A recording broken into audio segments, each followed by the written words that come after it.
9. The Court of Kaloon. Horrified, sick at heart, we continued our journey. No wonder that the Khania hated such a mad despot. And this woman was in love with Leo, and this lunatic Khan, her husband, was a victim to jealousy, which he avenged after the very unpleasant fashion that we had witnessed. Truly an agreeable prospect for all of us. Yet, I could not help reflecting, as an object lesson, that horrid scene had its advantages. Now we reached the place where the river forked at the end of the island, and disembarked upon a quay. Here a guard of men commanded by some household officer, was waiting to receive us.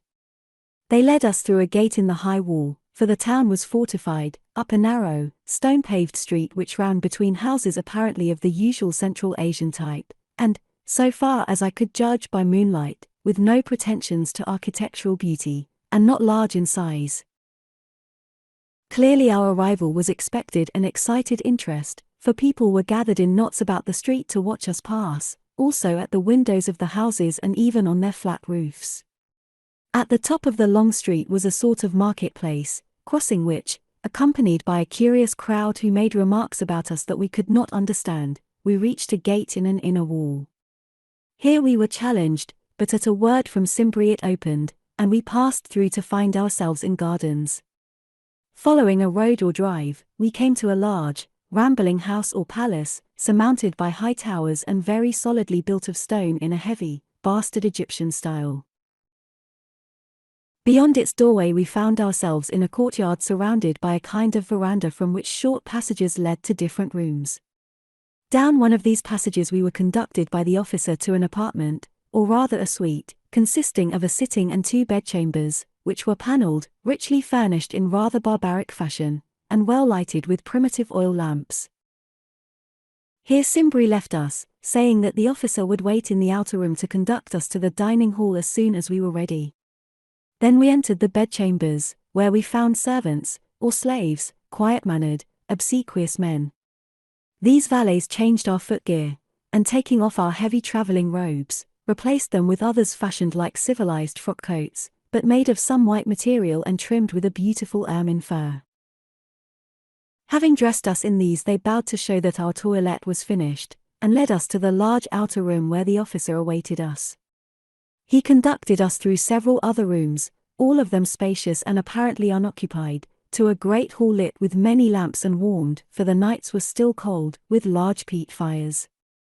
The roof of this hall was flat and supported by thick, stone columns with carved capitals, and its walls were hung with worked tapestries, that gave it an air of considerable comfort. At the head of the hall on a dais stood a long, narrow table, spread with a cloth and set with platters and cups of silver. Here we waited till butlers with wands appeared through some curtains which they drew.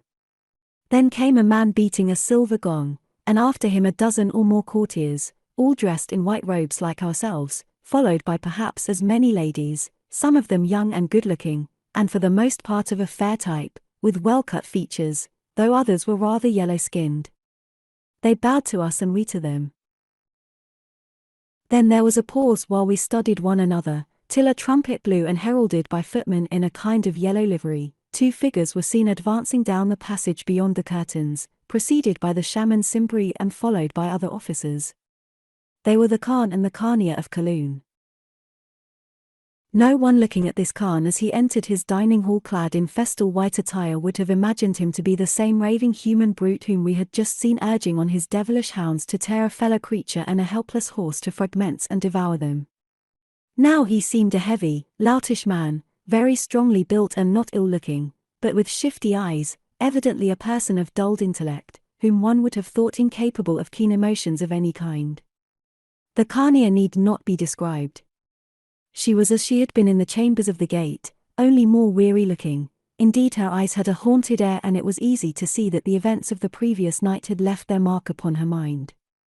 At the sight of us she flushed a little, then beckoned to us to advance, and said to her husband, "My lord, these are the strangers of whom I have told you." His dull eyes fell upon me first, and my appearance seemed to amuse him vaguely. At any rate he laughed rudely, saying in barbarous Greek mixed with words from the local patois, "What a curious old animal. I have never seen you before, have I?" No, great Khan, I answered, but I have seen you out hunting this night. Did you have good sport? Instantly he became wide awake, and answered, rubbing his hands, excellent. He gave us a fine run, but my little dogs caught him at last, and he snapped his powerful jaws together. Cease your brutal talk, broke in his wife fiercely, and he slunk away from her and in so doing stumbled against Leo, who was waiting to be presented to him. The sight of this great, golden-bearded man seemed to astonish him, for he stared at him, then asked, "Are you the Khania's other friend whom she went to see in the mountains of the gate?" Then I could not understand why she took so much trouble, but now I do. Well, be careful, or I shall have to hunt you also. Now Leo grew angry and was about to reply, but I laid my hand upon his arm and said in English, "Don't answer, the man is mad." "Bad, you mean," grumbled Leo, "and if he tries to set his cursed dogs on me, I will break his neck." Then the Khania motioned to Leo to take a seat beside her, placing me upon her other hand, between herself and her uncle, the guardian, while the Khan shuffled to a chair a little way down the table, where he called two of the prettiest ladies to keep him company. Such was our introduction to the Court of Kaloon. As for the meal that followed, it was very plentiful, but coarse, consisting for the most part of fish, mutton, and sweetmeats, all of them presented upon huge silver platters. Also much strong drink was served, a kind of spirit distilled from grain, of which nearly all present drank more than was good for them. After a few words to me about our journey, the Khania turned to Leo and talked to him for the rest of the evening, while I devoted myself to the old Shaman Simbri. Put briefly, the substance of what I learned from him then and afterwards was as follows: trade was unknown to the people of Kaloon, for the reason that all communication with the south had been cut off for ages, the bridges that once existed over the chasm having been allowed to rot away. Their land, which was very large and densely inhabited, was ringed round with unclimbable mountains, except to the north, where stood the great Fire Peak. The slopes of this peak and an unvisited expanse of country behind that ran up to the confines of a desert, were the home of ferocious mountain tribes, untamable highlanders, who killed every stranger they caught. Consequently, although the precious and other metals were mined to a certain extent and manufactured into articles of use and ornament, money did not exist among the peoples either of the plain or of the mountain, all business being transacted on the principle of barter, and even the revenue collected in kind. Amongst the tens of thousands of the aborigines of Kaloon dwelt a mere handful of a ruling class, who were said to be, and probably were, descended from the conquerors that appeared in the time of Alexander. Their blood, however, was now much mixed with that of the first inhabitants, who, to judge from their appearance and the yellow hue of their descendants, must have belonged to some branch of the great Tartar race. The government, if so it could be called, was, on the whole, of a mild though of a very despotic nature, and vested in an hereditary Khan or Khania, according as a man or a woman might be in the most direct descent. Of religions there were two, that of the people, who worshipped the spirit of the fire mountain, and that of the rulers, who believed in magic, ghosts, and divinations. Even this shadow of a religion, if so it can be called, was dying out, like its followers, for generation by generation, the white lords grew less in number or became absorbed in the bulk of the people. Still their rule was tolerated. I asked Simbri why, seeing that they were so few. He shrugged his shoulders and answered, because it suited the country of which the natives had no ambition. Moreover, the present Khania, our hostess, was the last of the direct line of rulers, her husband and cousin having less of the blood royal in his veins, and as such the people were attached to her. Also, as is commonly the case with bold and beautiful women, she was popular among them, especially as she was just and very liberal to the poor. These were many, as the country was overpopulated, which accounted for its wonderful state of cultivation. Lastly, they trusted to her skill and courage to defend them from the continual attacks of the mountain tribes who raided their crops and herds. Their one grievance against her was that she had no child to whom the khanship could descend, which meant that after her death, as had happened after that of her father, there would be struggles for the succession. Indeed, added Simbri, with meaning, and glancing at Leo, out of the corners of his eyes, the folk say openly that it would be a good thing if the Khan, who oppresses them and whom they hate, should die, so that the Khania might take another husband while she is still young.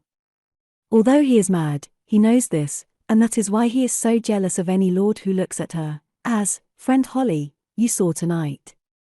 For should such an one gain her favor, Rasen thinks that it would mean his death. Also he may be attached to his wife, I suggested, speaking in a whisper. Perhaps so, answered Simbri, but if so, she loves not him, nor any of these men, and he glanced round the hall.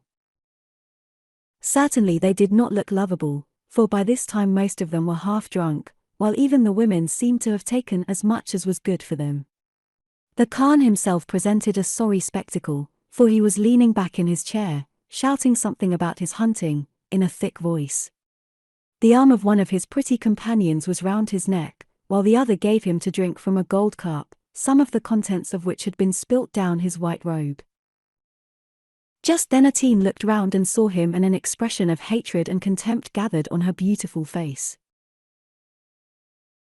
See, I heard her say to Leo, see the companion of my days, and learn what it is to be Khania of Kaloon. Then why do you not cleanse your court? He asked. Because, Lord, if I did so there would be no court left. Swine will to their mire, and these men and women, who live in idleness upon the toil of the humble folk, will to their liquor and vile luxury. Well, the end is near, for it is killing them, and their children are but few, weakly also, for the ancient blood grows thin and stale. But you are weary and would rest. Tomorrow we will ride together, and calling to an officer, she bade him conduct us to our rooms. So we rose, and, accompanied by Simbri, bowed to her and went, she standing and gazing after us, a royal and pathetic figure in the midst of all that dissolute revelry. The Khan rose also, and in his cunning fashion understood something of the meaning of it all. You think us gay, he shouted, and why should we not be who do not know how long we have to live? But you yellow-haired fellow, you must not let Atene look at you like that. I tell you she is my wife, and if you do, I shall certainly have to hunt you.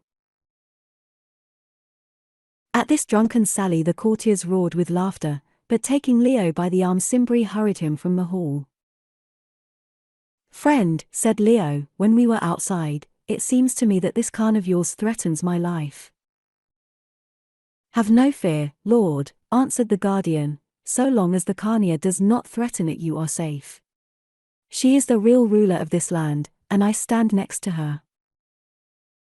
Then I pray you, said Leo, keep me out of the way of that drunken man, for, look you, if I am attacked I defend myself. And who can blame you? Simbri replied with one of his slow, mysterious smiles.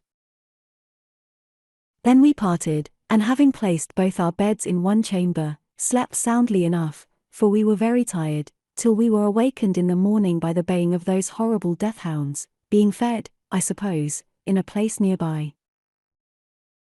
Now in this city of Kaloon it was our weary destiny to dwell for 3 long months, one of the most hateful times, perhaps, that we ever passed in all our lives. Indeed, compared to it our endless wanderings amid the central Asia snows and deserts were but pleasure pilgrimages, and our stay at the monastery beyond the mountains a sojourn in paradise. To set out its record in full would be both tedious and useless, so I will only tell briefly of our principal adventures. On the morrow of our arrival the Khania Atene sent us 2 beautiful white horses of pure and ancient blood, and at noon we mounted them and went out to ride with her accompanied by a guard of soldiers. First she led us to the kennels where the death-hounds were kept, great flagged courts surrounded by iron bars, in which were narrow, locked gates. Never had I seen brutes so large and fierce, the mastiffs of Thibet were but as lapdogs compared to them. They were red and black, smooth-coated and with a bloodhound head, and the moment they saw us they came ravening and leaping at the bars as an angry wave leaps against a rock. These hounds were in the charge of men of certain families, who had tended them for generations. They obeyed their keepers and the Khan readily enough, but no stranger might venture near them. Also these brutes were the executioners of the land, for to them all murderers and other criminals were thrown, and with them, as we had seen, the Khan hunted any who had incurred his displeasure. Moreover, they were used for a more innocent purpose, the chasing of certain great bucks which were preserved in woods and swamps of reeds. Thus it came about that they were a terror to the country, since no man knew but what in the end he might be devoured by them. Going to the dogs is a term full of meaning in any land, but in Kaloon it had a significance that was terrible. After we had looked at the hounds, not without a prophetic shudder, we rode round the walls of the town, which were laid out as a kind of boulevard, where the inhabitants walked and took their pleasure in the evenings. On these, however, there was not much to see except the river beneath and the plain beyond. Moreover, though they were thick and high, there were places in them that must be passed carefully, for, like everything else with which the effete ruling class had to do, they had been allowed to fall into disrepair. The town itself was an uninteresting place also, for the most part peopled by hangers-on of the court. So we were not sorry when we crossed the river by a high-pitched bridge, where in days to come I was destined to behold one of the strangest sights ever seen by mortal man, and rode out into the country. Here all was different, for we found ourselves among the husbandmen, who were the descendants of the original owners of the land and lived upon its produce. Every available inch of soil seemed to be cultivated by the aid of a wonderful system of irrigation.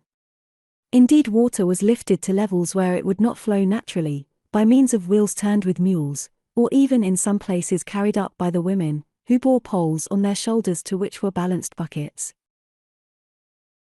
Leo asked the Khania what happened if there was a bad season. She replied grimly that famine happened, in which thousands of people perished, and that after the famine came pestilence. These famines were periodical, and were it not for them, she added, the people would long ago have been driven to kill each other like hungry rats, since having no outlet and increasing so rapidly, the land, large as it was, could not hold them all. Will this be a good year? I asked. It is feared not, she answered, for the river has not risen well and but few rains have fallen. Also the light that shone last night on the fire mountain is thought a bad omen, which means, they say, that the spirit of the mountain is angry and that drought will follow. Let us hope they will not say also that this is because strangers have visited the land, bringing with them bad luck. If so, said Leo with a laugh, we shall have to fly to the mountain to take refuge there. Do you then wish to take refuge in death? She asked darkly. Of this be sure, my guests, that never while I live shall you be allowed to cross the river which borders the slopes of yonder peak. Why not, Khania? Because, my lord Leo, that is your name, is it not? Such is my will, and while I rule here my will is law. Come, let us turn homewards. That night we did not eat in the great hall, but in the room which adjoined our bedchambers. We were not left alone, however, for the Khania and her uncle, the shaman, who always attended her, joined our meal. When we greeted them wondering, she said briefly that it was arranged thus because she refused to expose us to more insults. She added that a festival had begun which would last for a week, and that she did not wish us to see how vile were the ways of her people. That evening and many others which followed it, we never dined in the central hall again, passed pleasantly enough, for the Khania made Leo tell her of England where he was born, and of the lands that he had visited, their peoples and customs. I spoke also of the history of Alexander, whose general Rasen, her far-off forefather, conquered the country of Kaloon, and of the land of Egypt, whence the latter came, and so it went on till midnight, while Atene listened to us greedily, her eyes fixed always on Leo's face. Many such nights did we spend thus in the palace of the city of Kaloon where, in fact, we were close prisoners. But oh! The days hung heavy on our hands. If we went into the courtyard or reception rooms of the palace, the lords and their followers gathered round us and pestered us with questions, for, being very idle, they were also very curious. Also the women, some of whom were fair enough, began to talk to us on this pretext or on that, and did their best to make love to Leo, for, in contrast with their slim, delicate-looking men, they found this deep-chested, yellow-haired stranger to their taste. Indeed, they troubled him much with gifts of flowers and messages sent by servants or soldiers, making assignations with him, which of course he did not keep. If we went out into the streets, matters were as bad, for then the people ceased from their business, such as it was, and followed us about, staring at us till we took refuge again in the palace gardens. There remained, therefore, only our rides in the country with the Khania, but after 3 or 4 of them, these came to an end owing to the jealousy of the Khan, who vowed that if we went out together any more he would follow with the death hounds. So we must ride alone, if at all, in the center of a large guard of soldiers sent to see that we did not attempt to escape, and accompanied very often by a mob of peasants, who with threats and entreaties demanded that we should give back the rain which they said we had taken from them. For now the great drought had begun in earnest. Thus it came about that at length our only resource was making pretense to fish in the river, where the water was so clear and low that we could catch nothing, watching the while the fire mountain, that loomed in the distance mysterious and unreachable, and vainly racking our brains for plans to escape thither, or at least to communicate with its priestess, of whom we could learn no more. For 2 great burdens lay upon our souls. The burden of desire to continue our search and to meet with its reward which we were sure that we should pluck amid the snows of yonder peak, if we could but come there, and the burden of approaching catastrophe at the hands of the Khania XIII. She had made no love to Leo since that night in the gateway, and, indeed, even if she had wished to, this would have been difficult, since I took care that he was never left for 1 hour alone. No duenna could have clung to a Spanish princess more closely than I did to Leo. Yet I could see well that her passion was no whit abated, that it grew day by day, indeed, as the fire swells in the heart of a volcano, and that soon it must break loose and spread its ruin round. The omen of it was to be read in her words, her gestures, and her tragic eyes. X in the shaman's chamber. One night Simbri asked us to dine with him in his own apartments in the highest tower of the palace, had we but known it, for us a fateful place indeed, for here the last act of the mighty drama was destined to be fulfilled. So we went, glad enough of any change. When we had eaten, Leo grew very thoughtful, then said suddenly, "Friend Simbri, I wish to ask a favor of you, that you will beg the Khania to let us go our ways." Instantly the shaman's cunning old face became like a mask of ivory. "Surely you had better ask your favors of the lady herself, Lord. I do not think that any in reason will be refused to you," he replied. "Let us stop fencing," said Leo, "and consider the facts. It has seemed to me that the Khania XIII is not happy with her husband." "Your eyes are very keen, Lord, and who shall say that they have deceived you?" "It has seemed, further," went on Leo, reddening, "that she has been so good as to look on me with some undeserved regard." "Ah! Perhaps you guessed that in the gatehouse yonder, if you have not forgotten what most men would remember." "I remember certain things, Simbri, that have to do with her and you." The shaman only stroked his beard and said, "Proceed." "There is little to add, Simbri, except that I am not minded to bring scandal on the name of the first lady in your land." "Nobly said, Lord, nobly said, though here they do not trouble much about such things. But how if the matter could be managed without scandal? If, for instance, the Khania chose to take another husband, the whole land would rejoice, for she is the last of her royal race." "How can she take another husband when she has one living?" "True, indeed that is a question which I have considered, but the answer to it is that men die. It is the common lot, and the Khan has been drinking very heavily of late." "You mean that men can be murdered," said Leo angrily. "Well, I will have nothing to do with such a crime. Do you understand me?" As the words passed his lips I heard a rustle and turned my head. Behind us were curtains beyond which the shaman slept, kept his instruments of divination and worked out his horoscopes. Now they had been drawn, and between them, in her royal array, stood the Khania still as a statue. "Who was it that spoke of crime?" she asked in a cold voice. "Was it you, my lord Leo?" Rising from his chair, he faced her and said, "Lady, I am glad that you have heard my words, even if they should vex you. Why should it vex me to learn that there is one honest man in this court who will have naught to do with murder? Nay, I honor you for those words. Know also that no such foul thoughts have come near to me. Yet, Leo Vinci, that which is written is written. Doubtless, Carnia, but what is written? Tell him, Shaman." Now Simbri passed behind the curtain and returned thence with a roll from which he read, "The heavens have declared by their signs infallible that before the next new moon, the Khan Rasen will lie dead at the hands of the stranger lord who came to this country from across the mountains." "Then the heavens have declared a lie," said Leo contemptuously. "That is as you will," answered Atem, "but so it must befall, not by my hand or those of my servants, but by yours." "And then? Why by mine? Why not by Holly's? Yet, if so, then doubtless I shall suffer the punishment of my crime at the hands of his mourning widow," he replied exasperated. "You are pleased to mock me, Leo Vinci, well knowing what a husband this man is to me."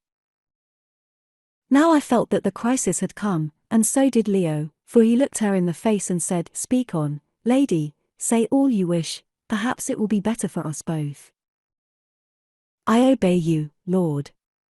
Of the beginning of this fate I know nothing, but I read from the first page that is open to me. It has to do with this present life of mine. Learn, Leo Vinci, that from my childhood onwards you have haunted me. Oh! When first I saw you yonder by the river, your face was not strange to me, for I knew it well in dreams. When I was a little maid and slept one day amidst the flowers by the river's brim, it came first to me, ask my uncle here if this be not so, though it is true that your face was younger then. Afterwards again and again I saw it in my sleep and learned to know that you were mine, for the magic of my heart taught me this. Then passed the long years while I felt that you were drawing near to me, slowly, very slowly, but ever drawing nearer, wending onward and outward through the peoples of the world, across the hills, across the plains, across the sands, across the snows, onto my side. At length came the end, for one night not 3 moons ago, whilst this wise man, my uncle, and I sat together here studying the law that he has taught me and striving to wring its secrets from the past, a vision came to me. Look you, I was lost in a charmed sleep which looses the spirit from the body and gives it strength to stray afar and to see those things that have been and that are yet to be. Then I saw you and your companion clinging to a point of broken ice, over the river of the Gulf. I do not lie, it is written here upon the scroll. Yes, it was you, the man of my dreams, and no other, and we knew the place and hurried thither and waited by the water, thinking that perhaps beneath it you lay dead. Then, while we waited, lo! 2 tiny figures appeared far above upon the icy tongue that no man may climb, and oh! You know the rest. Spellbound we stood and saw you slip and hang, saw you sever the thin cord and rush downwards, yes, and saw that brave man, Holly, leap headlong after you. But mine was the hand that drew you from the torrent, where otherwise you must have drowned, you the love of the long past and of today, I, and of all time. Yes, you and no other, Leo Vinci. It was this spirit that foresaw your danger and this hand which delivered you from death, and would you refuse them now, when I, the Carnia of Kaloon, proffer them to you? So she spoke, and leaned upon the table, looking up into his face with lips that trembled and with appealing eyes. Lady, said Leo, you saved me, and again I thank you, though perhaps it would have been better if you had let me drown. But, forgive me the question, if all this tale be true, why did you marry another man? Now she shrank back as though a knife had pricked her. Oh! Blame me not, she moaned, it was but policy which bound me to this madman, whom I ever loathed. They urged me to it, yes, even you, Simbri, my uncle, and for that deed accursed be your head urged me, saying that it was necessary to end the war between Rasen's faction and my own. That I was the last of the true race, moreover, which must be carried on, saying also that my dreams and my rememberings were but sick fantasies. So, alas! Alas! I yielded, thinking to make my people great. And yourself, the greatest of them, if all I hear is true, commented Leo bluntly, for he was determined to end this thing.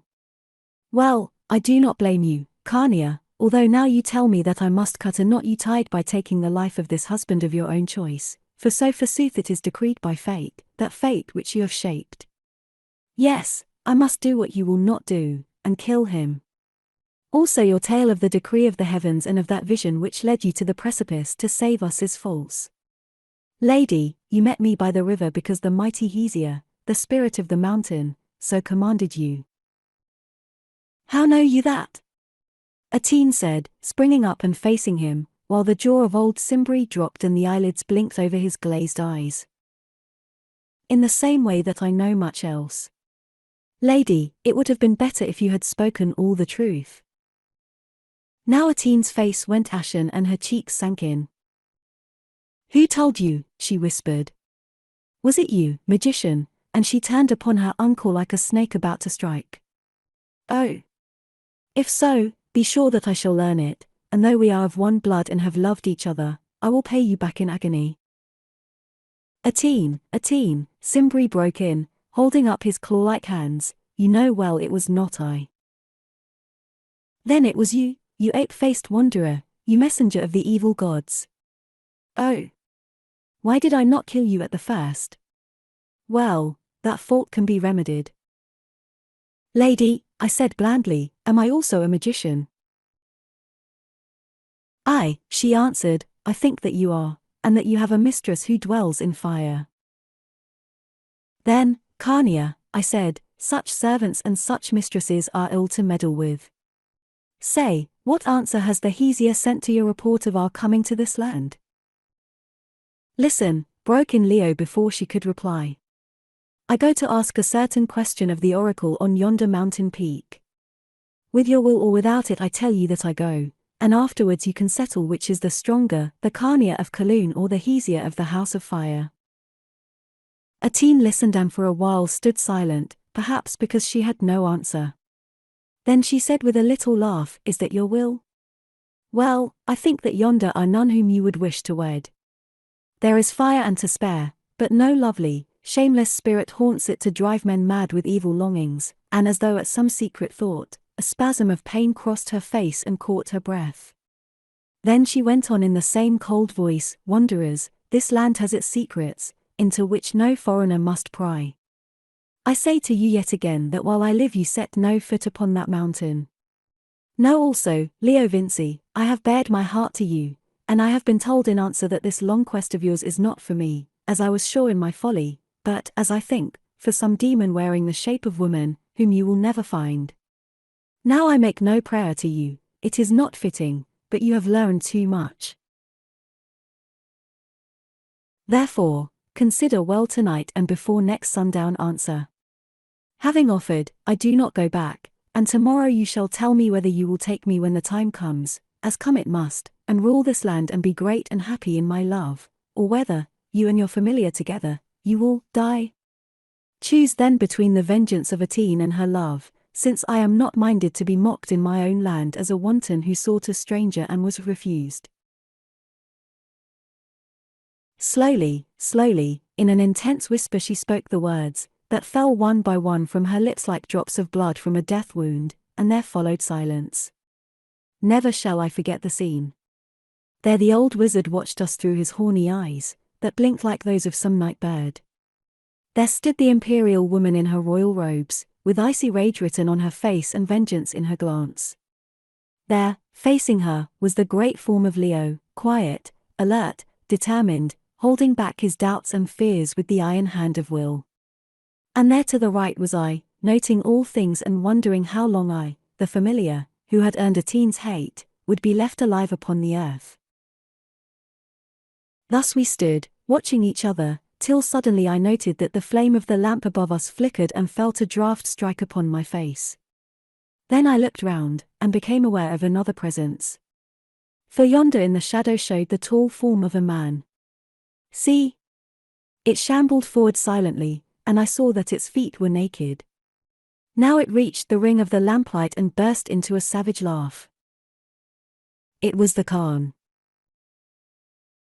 Atene, his wife, looked up and saw him, and never did I admire that passionate woman's boldness more, who admired little else about her save her beauty, for her face showed neither anger nor fear, but contempt only. And yet she had some cause to be afraid, as she well knew. "What do you here, Rasen?" she asked, "creeping on me with your naked feet? Get you back to your drink and the ladies of your court." But he still laughed on, and hyena laugh. "What have you heard," she said, "that makes you so merry?" "What have I heard?" Rasen gurgled out between his screams of hideous glee. "Oh! I have heard the Khania, the last of the true blood, the first in the land, the proud princess who will not let her robes be soiled by those of the ladies of the court, and my wife, who asked me to marry her, mark that, you strangers, because I was her cousin and a rival ruler, and the richest lord in all the land, and thereby she thought she would increase her power. I have heard her offer herself to a nameless wanderer with a great yellow beard, and I have heard him, who hates and would escape from her," here he screamed with laughter, "refuse her in such a fashion as I would not refuse the lowest woman in the palace. I have heard also, but that I always knew, that I am mad, for, strangers, I was made mad by a hate philtre which that old rat," and he pointed to Simbri, "gave me in my drink, yes, at my marriage feast. It worked well, for truly there is no one whom I hate more than the Khania Atene. Why, I cannot bear her touch, it makes me sick.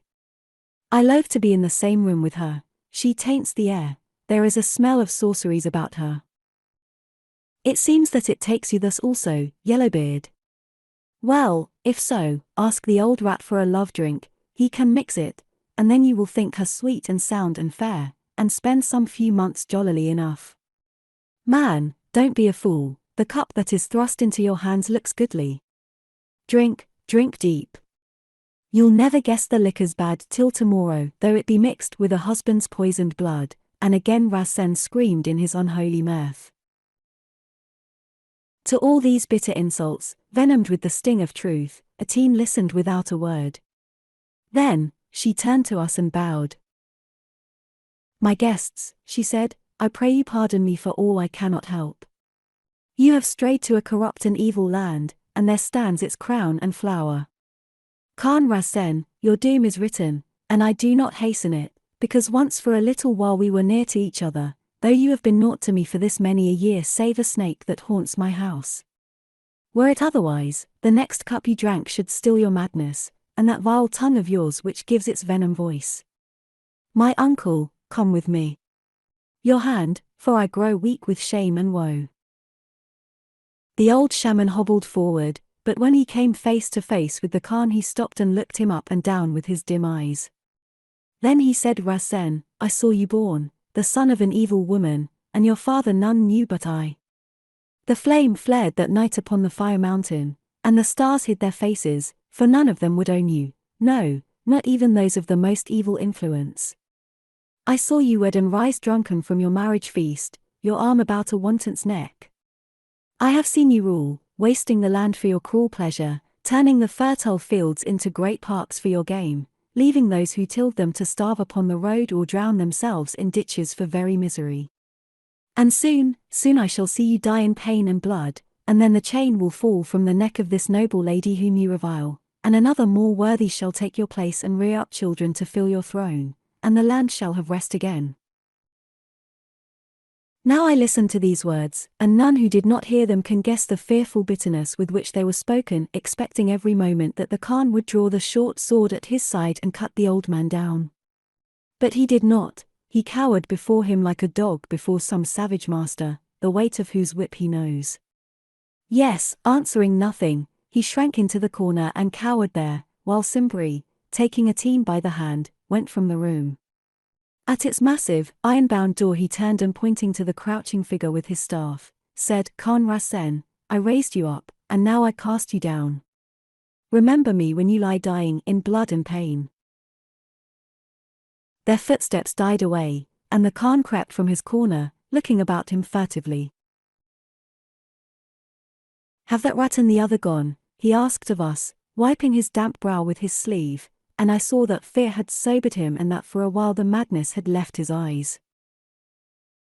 I answered that they had gone.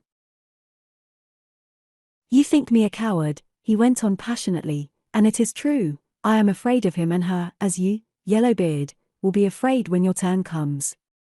I tell you that they sapped my strength and crazed me with their drug drink, making me the thing I am, for who can war against their wizardries? Look you now. Once I was a prince, the lord of half this land, noble of form and upright of heart, and I loved her accursed beauty as all must love it on whom she turns her eyes. And she turned them on me, she sought me in marriage, it was that old rat who bore her message. So I stayed the great war and married the Khania and became the Khan, but better had it been for me if I had crept into her kitchen as a scullion, than into her chamber as a husband. For from the first she hated me, and the more I loved, the more she hated, till at our wedding feast she doctored me with that poison which made me loathe her, and thus divorced us, which made me mad also, eating into my brain like fire. If she hated you so sorely, Khan, I asked, why did she not mix a stronger draught and have done with you? Why? Because of policy, for I ruled half the land. Because it suited her also that I should live on, a thing to mock at, since while I was alive no other husband could be forced upon her by the people. For she is not a woman, she is a witch, who desires to live alone, or so I thought until tonight, and he glowered at Leo. She knew also that although I must shrink from her, I still love her in my heart, and can still be jealous, and therefore that I should protect her from all men. It was she who set me on that lord whom my dogs tore a while ago, because he was powerful and sought her favor and would not be denied. But now, and again he glowered at Leo, now I know why she has always seemed so cold. It is because there lived a man to melt whose ice she husbanded her fire. Then Leo, who all this while had stood silent, stepped forward. Listen, Khan, he said. Did the ice seem like melting a little while ago? No, unless you lied. But that was only because the fire is not yet hot enough. Wait a while until it burns up, and melt you must, for who can match his will against a teen? And what if the ice desires to flee the fire? Khan, they said that I should kill you, but I do not seek your blood. You think that I would rob you of your wife, yet I have no such thought towards her. We desire to escape this town of yours, but cannot, because its gates are locked, and we are prisoners, guarded night and day. Hear me, then. You have the power to set us free and to be rid of us. The Khan looked at him cunningly. And if I set you free, whither would you go? You could tumble down yonder gorge, but only the birds can climb its heights. To the Fire Mountain, where we have business. Rasen stared at him. Is it I who am mad, or are you, who wish to visit the Fire Mountain? Yet that is nothing to me, save that I do not believe you. But if so you might return again and bring others with you. Perchance, having its lady, you wish this land also by right of conquest. It has foes up yonder. It is not so, answered Leo earnestly. As one man to another, I tell you it is not so. I ask no smile of your wife and no acre of your soil. Be wise and help us to be gone, and live on undisturbed in such fashion as may please you. The Khan stood still a while, swinging his long arms vacantly, till something seemed to come into his mind that moved him to merriment, for he burst into one of his hideous laughs. I am thinking, he said, what a teen would say if she woke up to find her sweet bird flown. She would search for you and be angry with me. It seems that she cannot be angrier than she is, I answered. Give us a night's start and let her search never so closely, she shall not find us. You forget, wanderer, that she and her old rat have arts. Those who knew where to meet you might know where to seek you. And yet, it would be rare to see her rage. Oh, Yellowbeard, where are you, Yellowbeard, he went on, mimicking his wife's voice. Come back and let me melt your ice, Yellowbeard. Again he laughed, then said suddenly, when can you be ready? In half an hour, I answered. Good. Go to your chambers and prepare. I will join you there presently. So we went. 11. The Hunt and the Kill. We reached our rooms, meeting no one in the passages, and there made our preparations. First we changed our festal robes for those warmer garments in which we had travelled to the city of Kaloon. Then we ate and drank what we could of the victuals which stood in the antechamber, not knowing when we should find more food, and filled 2 satchels such as these people sling about their shoulders, with the remains of the meat and liquor and a few necessaries. Also we strapped our big hunting knives about our middles and armed ourselves with short spears that were made for the stabbing of game. Perhaps he has laid a plot to murder us, and we may as well defend ourselves while we can, suggested Leo. I nodded, for the echoes of the Khan's last laugh still rang in my ears. It was a very evil laugh. Likely enough, I said. I do not trust that insane brute. Still, he wishes to be rid of us. Yes, but as he said, live men may return, whereas the dead do not. A teen thinks otherwise, I commented. And yet she threatened us with death, answered Leo. Because her shame and passion make her mad, I replied, after which we were silent. Presently the door opened, and through it came the Khan, muffled in a great cloak as though to disguise himself. Come, he said, if you are ready. Then, catching sight of the spears we held, he added, you will not need those things. You do not go a-hunting. No, I answered, but who can say we might be hunted? If you believe that perhaps you had best stay where you are till the Khania wearies of Yellowbeard and opens the gates for you, he replied, eyeing me with his cunning glance. I think not, I said, and we started, the Khan leading the way and motioning us to be silent. We passed through the empty rooms onto the veranda, and from the veranda down into the courtyard, where he whispered to us to keep in the shadow. For the moon shone very clearly that night, so clearly, I remember, that I could see the grass which grew between the joints of the pavement, and the little shadows thrown by each separate blade upon the worn surface of its stones. Now I wondered how we should pass the gate, for there a guard was stationed, which had of late been doubled by order of the Khania. But this gate we left upon our right, taking a path that led into the great walled garden, where Rassen brought us to a door hidden behind a clump of shrubs, which he unlocked with a key he carried. Now we were outside the palace wall, and our road ran past the kennels. As we went by these, the great, sleepless death-hounds, that wandered to and fro like prowling lions, caught our wind and burst into a sudden chorus of terrific bays. I shivered at the sound, for it was fearful in that silence, also I thought that it would arouse the keepers. But the Khan went to the bars and showed himself, whereon the brutes, which knew him, ceased their noise. Fear not, he said as he returned, the huntsmen know that they are starved tonight, for tomorrow certain criminals will be thrown to them. Now we had reached the palace gates. Here the Khan bade us hide in an archway and departed. We looked at each other, for the same thought was in both our minds, that he had gone to fetch the murderers who were to make an end of us. But in this we did him wrong, for presently we heard the sound of horses' hoofs upon the stones, and he returned leading the 2 white steeds that Atene had given us. I saddled them with my own hands, he whispered. Who can do more to speed the parting guest? Now mount, hide your faces in your cloaks as I do, and follow me. So we mounted, and he trotted before us like a running footman, such as the great lords of Kaloon employed when they went about their business or their pleasure. Leaving the main street, he led us through a quarter of the town that had an evil reputation, and down its tortuous byways.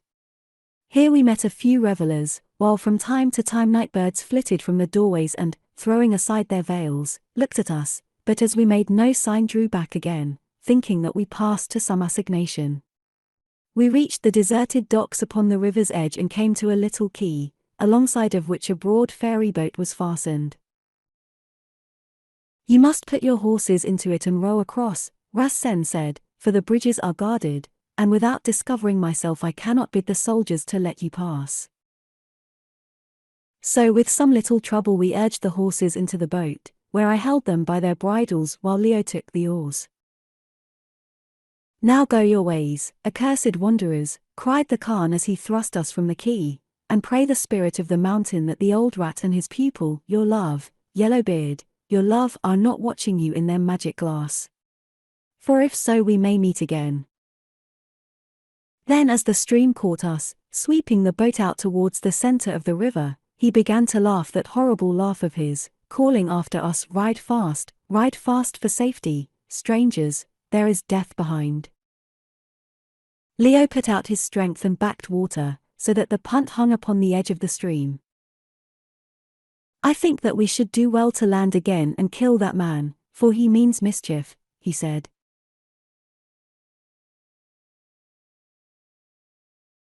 He spoke in English, but Rasen must have caught the ring of his voice and guessed its meaning with the cunning of the mad. At least he shouted, "Too late, fools," and with a last laugh turned, ran so swiftly up the quay that his cloak flew out upon the air behind him, and vanished into the shadows at its head. "Row on," I said, and Leo bent himself to the oars.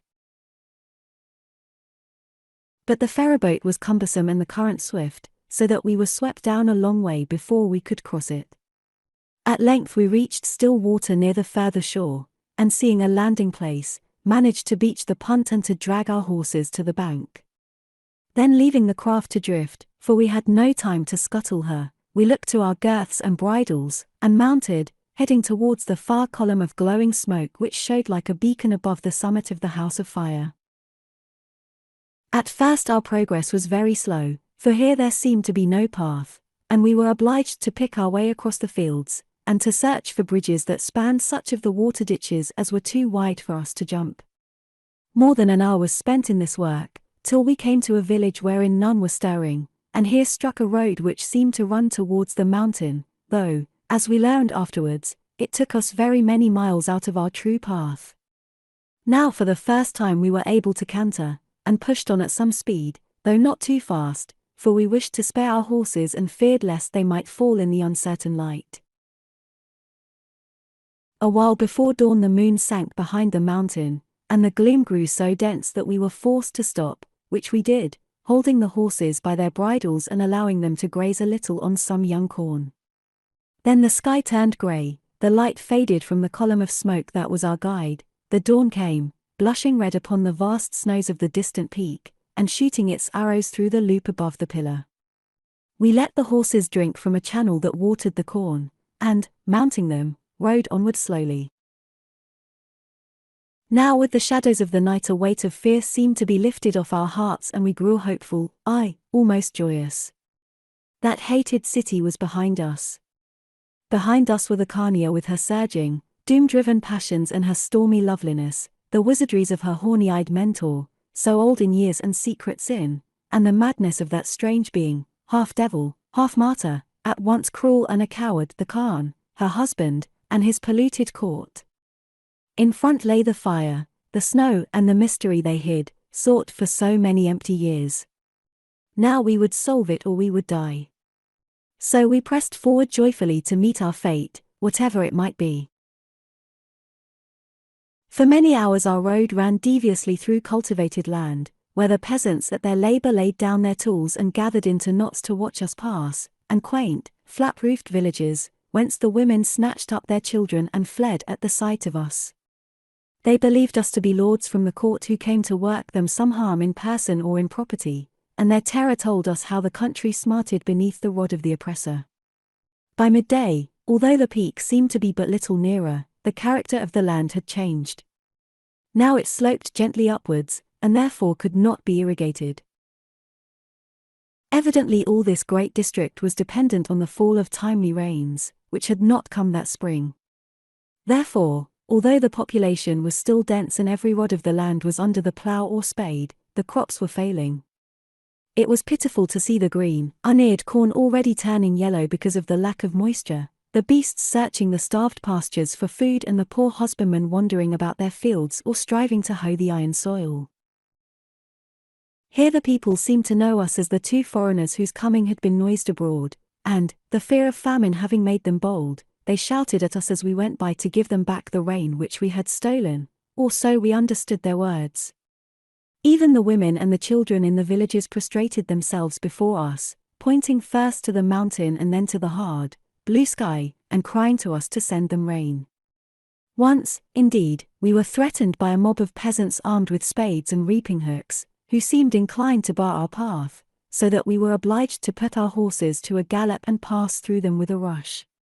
As we went forward, the country grew ever more arid and its inhabitants more scarce, till we saw no man save a few wandering herds who drove their cattle from place to place in search of provender. By evening we guessed that we had reached that border tract which was harried by the mountain tribes, for here strong towers built of stone were dotted about the heaths, doubtless to serve as watchhouses or places of refuge. Whether they were garrisoned by soldiers I do not know, but I doubt it, for we saw none. It seems probable indeed that these forts were relics of days when the land of Kaloon was guarded from attack by rulers of a very different character to that of the present Khan and his immediate predecessors. At length even the watchtowers were left behind, and by sundown we found ourselves upon a vast uninhabited plain, where we could see no living thing. Now we made up our minds to rest our horses a while, proposing to push forward again with the moon, for having the wrath of the Khania behind us we did not dare to linger. By this evening doubtless she would have discovered our escape, since before sundown, as she had decreed, Leo must make his choice and give his answer. Then, as we were sure, she would strike swiftly. Perhaps her messengers were already at their work rousing the country to capture us, and her soldiers following on our path. We unsaddled the horses and let them refresh themselves by rolling on the sandy soil, and graze after a fashion upon the coarse tufts of withering herbage which grew around. There was no water here, but this did not so much matter, for both they and we had drunk at a little muddy pool we found not more than an hour before. We were finishing our meal of the food that we had brought with us, which, indeed, we needed sorely after our sleepless night and long day's journey, when my horse, which was knee-haltered close at hand, lay down to roll again. This it could not do with ease because of the rope about its foreleg, and I watched its efforts idly, till at length, at the fourth attempt, after hanging for a few seconds upon its back, its legs sticking straight into the air, it fell over slowly towards me as horses do. "Why are its hoofs so red? Has it cut itself?" asked Leo in an indifferent voice. As it chanced I also had just noticed this red tinge, and for the first time, since it was most distinct about the animal's frogs, which until it rolled thus I had not seen. So I rose to look at them, thinking that probably the evening light had deceived us, or that we might have passed through some ruddy-coloured mud. Sure enough they were red, as though a dye had soaked into the horn and the substance of the frogs. What was more, they gave out a pungent, aromatic smell that was unpleasant, such a smell as might arise from blood mixed with musk and spices. "It is very strange," I said. "Let us look at your beast, Leo."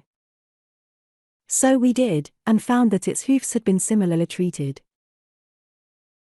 "Perhaps it is a native mixture to preserve the horn," suggested Leo.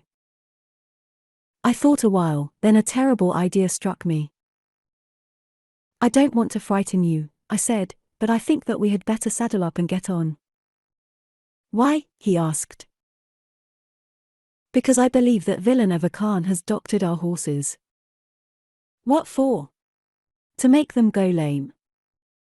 "No, Leo, to make them leave a strong scent upon dry ground." He turned pale. "Do you mean those hounds?" I nodded.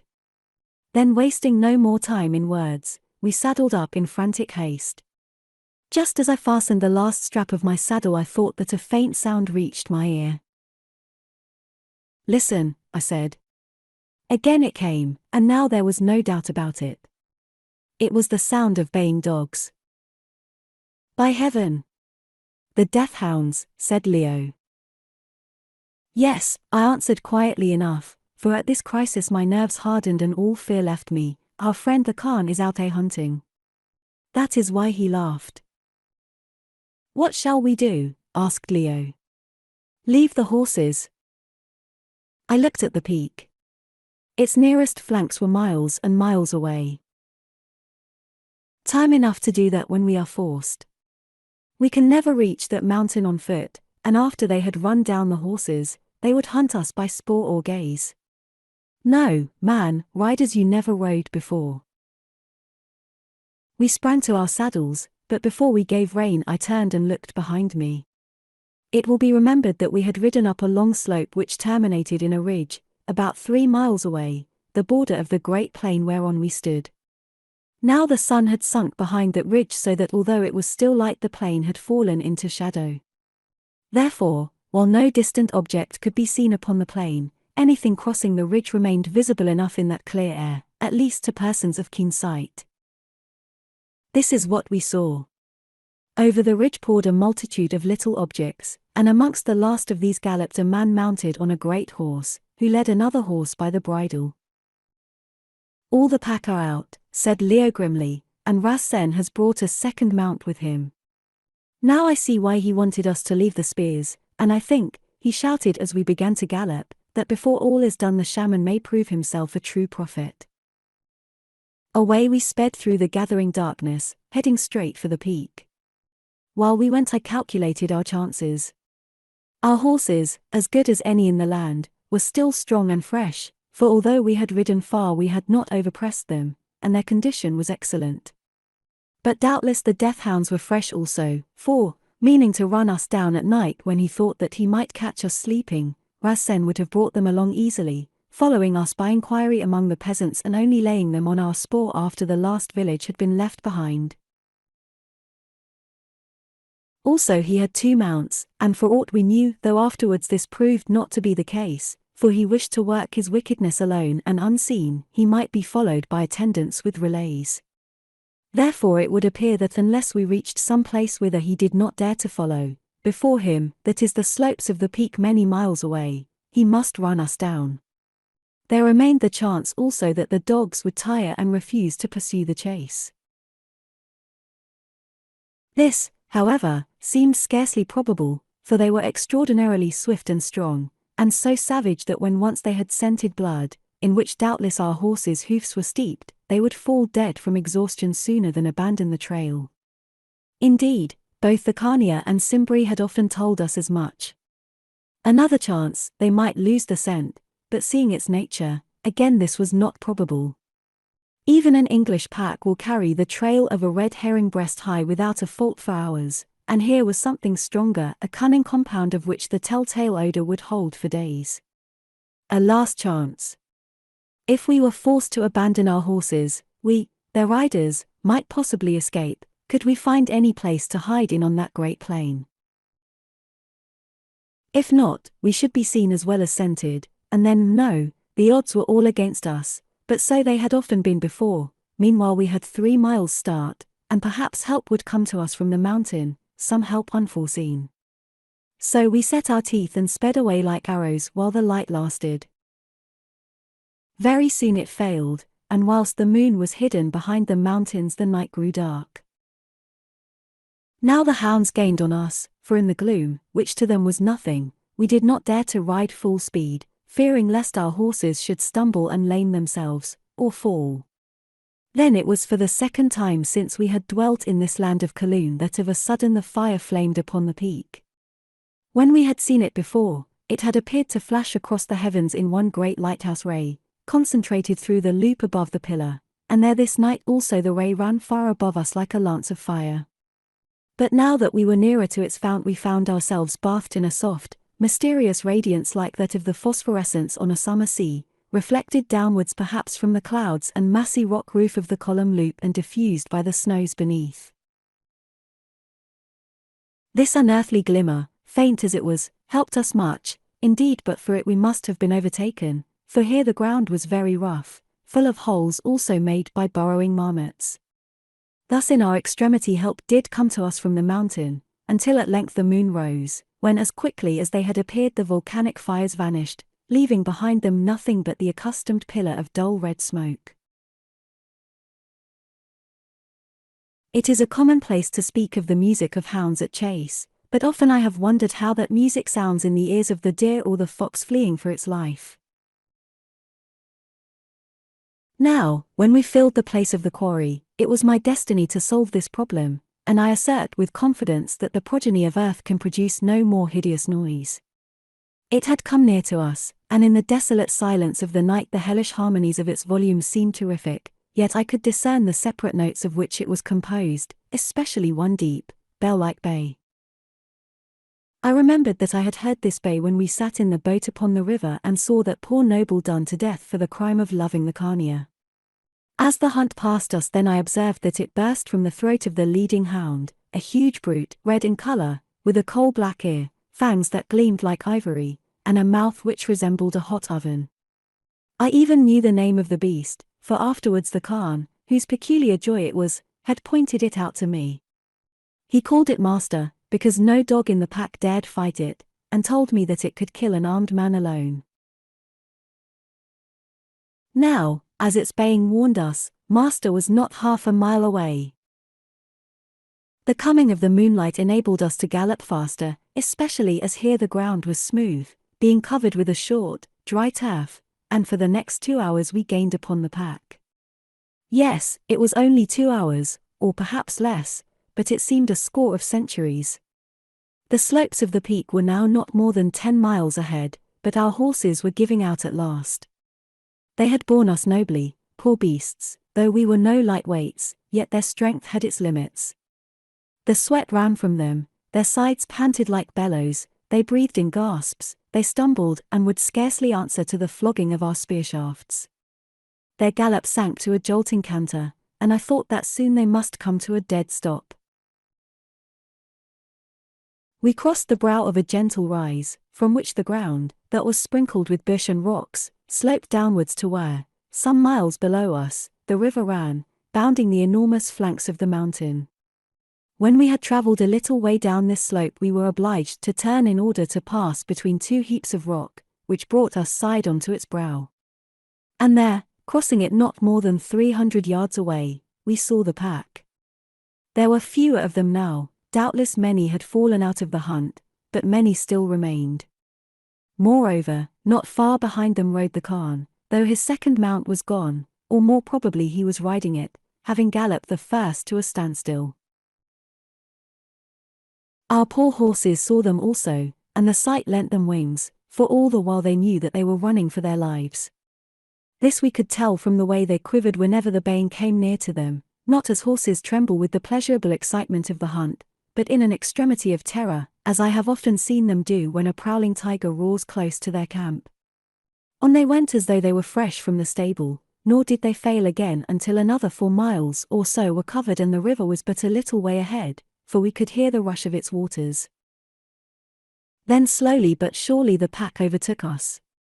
We passed a clump of bush, but when we had gone a couple of 100 yards or so across the open plain beyond, feeling that the horses were utterly spent, I shouted to Leo, "Ride round back to the bush and hide there." So we did, and scarcely had we reached it and dismounted when the hounds came past. Yes, they went within 50 yards of us, lolloping along upon our spoor and running all but mute, for now they were too weary to waste their breath in vain. "Run for it," I said to Leo as soon as they had gone by, "for they will be back on the scent presently," and we set off to the right across the line that the hounds had taken, so as not to cut our own spoor. About 100 yards away was a rock, which fortunately we were able to reach before the pack swung round upon the horses' tracks, and therefore they did not view us. Here we stayed until, following the loop, they came to the patch of bush and passed behind it. Then we ran forward again as far as we could go. Glancing backwards as we went, I saw our 2 poor, foundered beasts plunging away across the plain, happily almost in the same line along which we had ridden from the rise. They were utterly done, but freed from our weights and urged on by fear, could still gallop and keep ahead of the dogs, though we knew that this would not be for very long. I saw also that the Khan, guessing what we had done in our despair, was trying to call his hounds off the horses, but as yet without avail, for they would not leave the quarry which they had viewed. All this came to my sight in a flash, but I remember the picture well. The mighty, snow-clad peak surmounted by its column of glowing smoke and casting its shadow for mile upon mile across the desert flats, the plain with its isolated rocks and grey bushes, the doomed horses struggling across it with convulsive bounds, the trailing line of great dogs that loped after them, and amongst these, looking small and lonely in that vast place, the figure of the Khan and his horse, of which the black hide was beflecked with foam. Then above, the blue and tender sky, where the round moon shone so clearly that in her quiet, level light no detail, even the smallest, could escape the eye. Now youth and even middle age were far behind me, and although a very strong man for my years, I could not run as I used to do. Also I was most weary, and my limbs were stiff and chafed with long riding, so I made but slow progress, and to worsen matters I struck my left foot against a stone and hurt it much. I implored Leo to go on and leave me, for we thought that if we could once reach the river our scent would be lost in the water, at any rate that it would give us a chance of life. Just then too, I heard the belling bay of the hound master, and waited for the next. Yes, it was nearer to us. The Khan had made a cast and found our line. Presently we must face the end. Go, go, I said. I can keep them back for a few minutes and you may escape. It is your quest, not mine. Ayesha awaits you, not me, and I am weary of life. I wish to die and have done with it. Thus I gasped, not all at once, but in broken words, as I hobbled along clinging to Leo's arm. But he only answered in a low voice, "Be quiet, or they will hear you," and on he went, dragging me with him. We were quite near the water now, for we could see it gleaming below us, and oh, how I longed for one deep drink. I remember that this was the uppermost desire in my mind, to drink and drink. But the hounds were nearer still to us, so near that we could hear the pattering of their feet on the dry ground mingled with the thud of the hoofs of the Khan's galloping horse. We had reached some rocks upon a little rise, just where the bank began, when Leo said suddenly, "No use, we can't make it. Stop and let's see the thing through." So we wheeled round, resting our backs against the rock. There, about 100 yards off, were the death hounds, but heaven be praised, only 3 of them. The rest had followed the flying horses, and doubtless when they caught them at last, which may have been far distant, had stopped to gorge themselves upon them. So they were out of the fight. Only 3, and the Khan, a wild figure, who galloped with them, but those 3, the black and red brute, master, and 2 others almost as fierce and big. "It might be worse," said Leo. "If you will try to tackle the dogs, I'll do my best with the Khan," and stooping down he rubbed his palms in the grit, for they were wet as water, an example which I followed. Then we gripped the spears in our right hands and the knives in our left, and waited. The dogs had seen us now and came on, growling and baying fearfully. With a rush they came, and I am not ashamed to own that I felt terribly afraid, for the brutes seemed the size of lions and more fierce. One, it was the smallest of them, outstripped the others, and, leaping up the little rise, sprang straight at my throat. Why or how I do not know, but on the impulse of the moment I too sprang to meet it, so that its whole weight came upon the point of my spear, which was backed by my weight. The spear entered between its forelegs and such was the shock that I was knocked backwards. But when I regained my feet I saw the dog rolling on the ground before me and gnashing at the spear shaft, which had been twisted from my hand. The other 2 had jumped at Leo, but failed to get hold, though one of them tore away a large fragment from his tunic. Foolishly enough, he hurled his spear at it but missed, for the steel passed just under its belly and buried itself deep in the ground. The pair of them did not come on again at once. Perhaps the sight of their dying companion made them pause. At any rate, they stood at a little distance snarling, where, as our spears were gone, they were safe from us. Now the Khan had ridden up and sat upon his horse glowering at us, and his face was like the face of a devil. I had hoped that he might fear to attack, but the moment I saw his eyes, I knew that this would not be. He was quite mad with hate, jealousy, and the long-drawn excitement of the hunt, and had come to kill or be killed. Sliding from the saddle, he drew his short sword, for either he had lost his spear or had brought none, and made a hissing noise to the 2 dogs, pointing at me with the sword. I saw them spring and I saw him rush at Leo, and after that who can tell exactly what happened? My knife went home to the hilt in the body of one dog, and it came to the ground and lay there, for its hindquarters were paralyzed, howling, snarling and biting at me.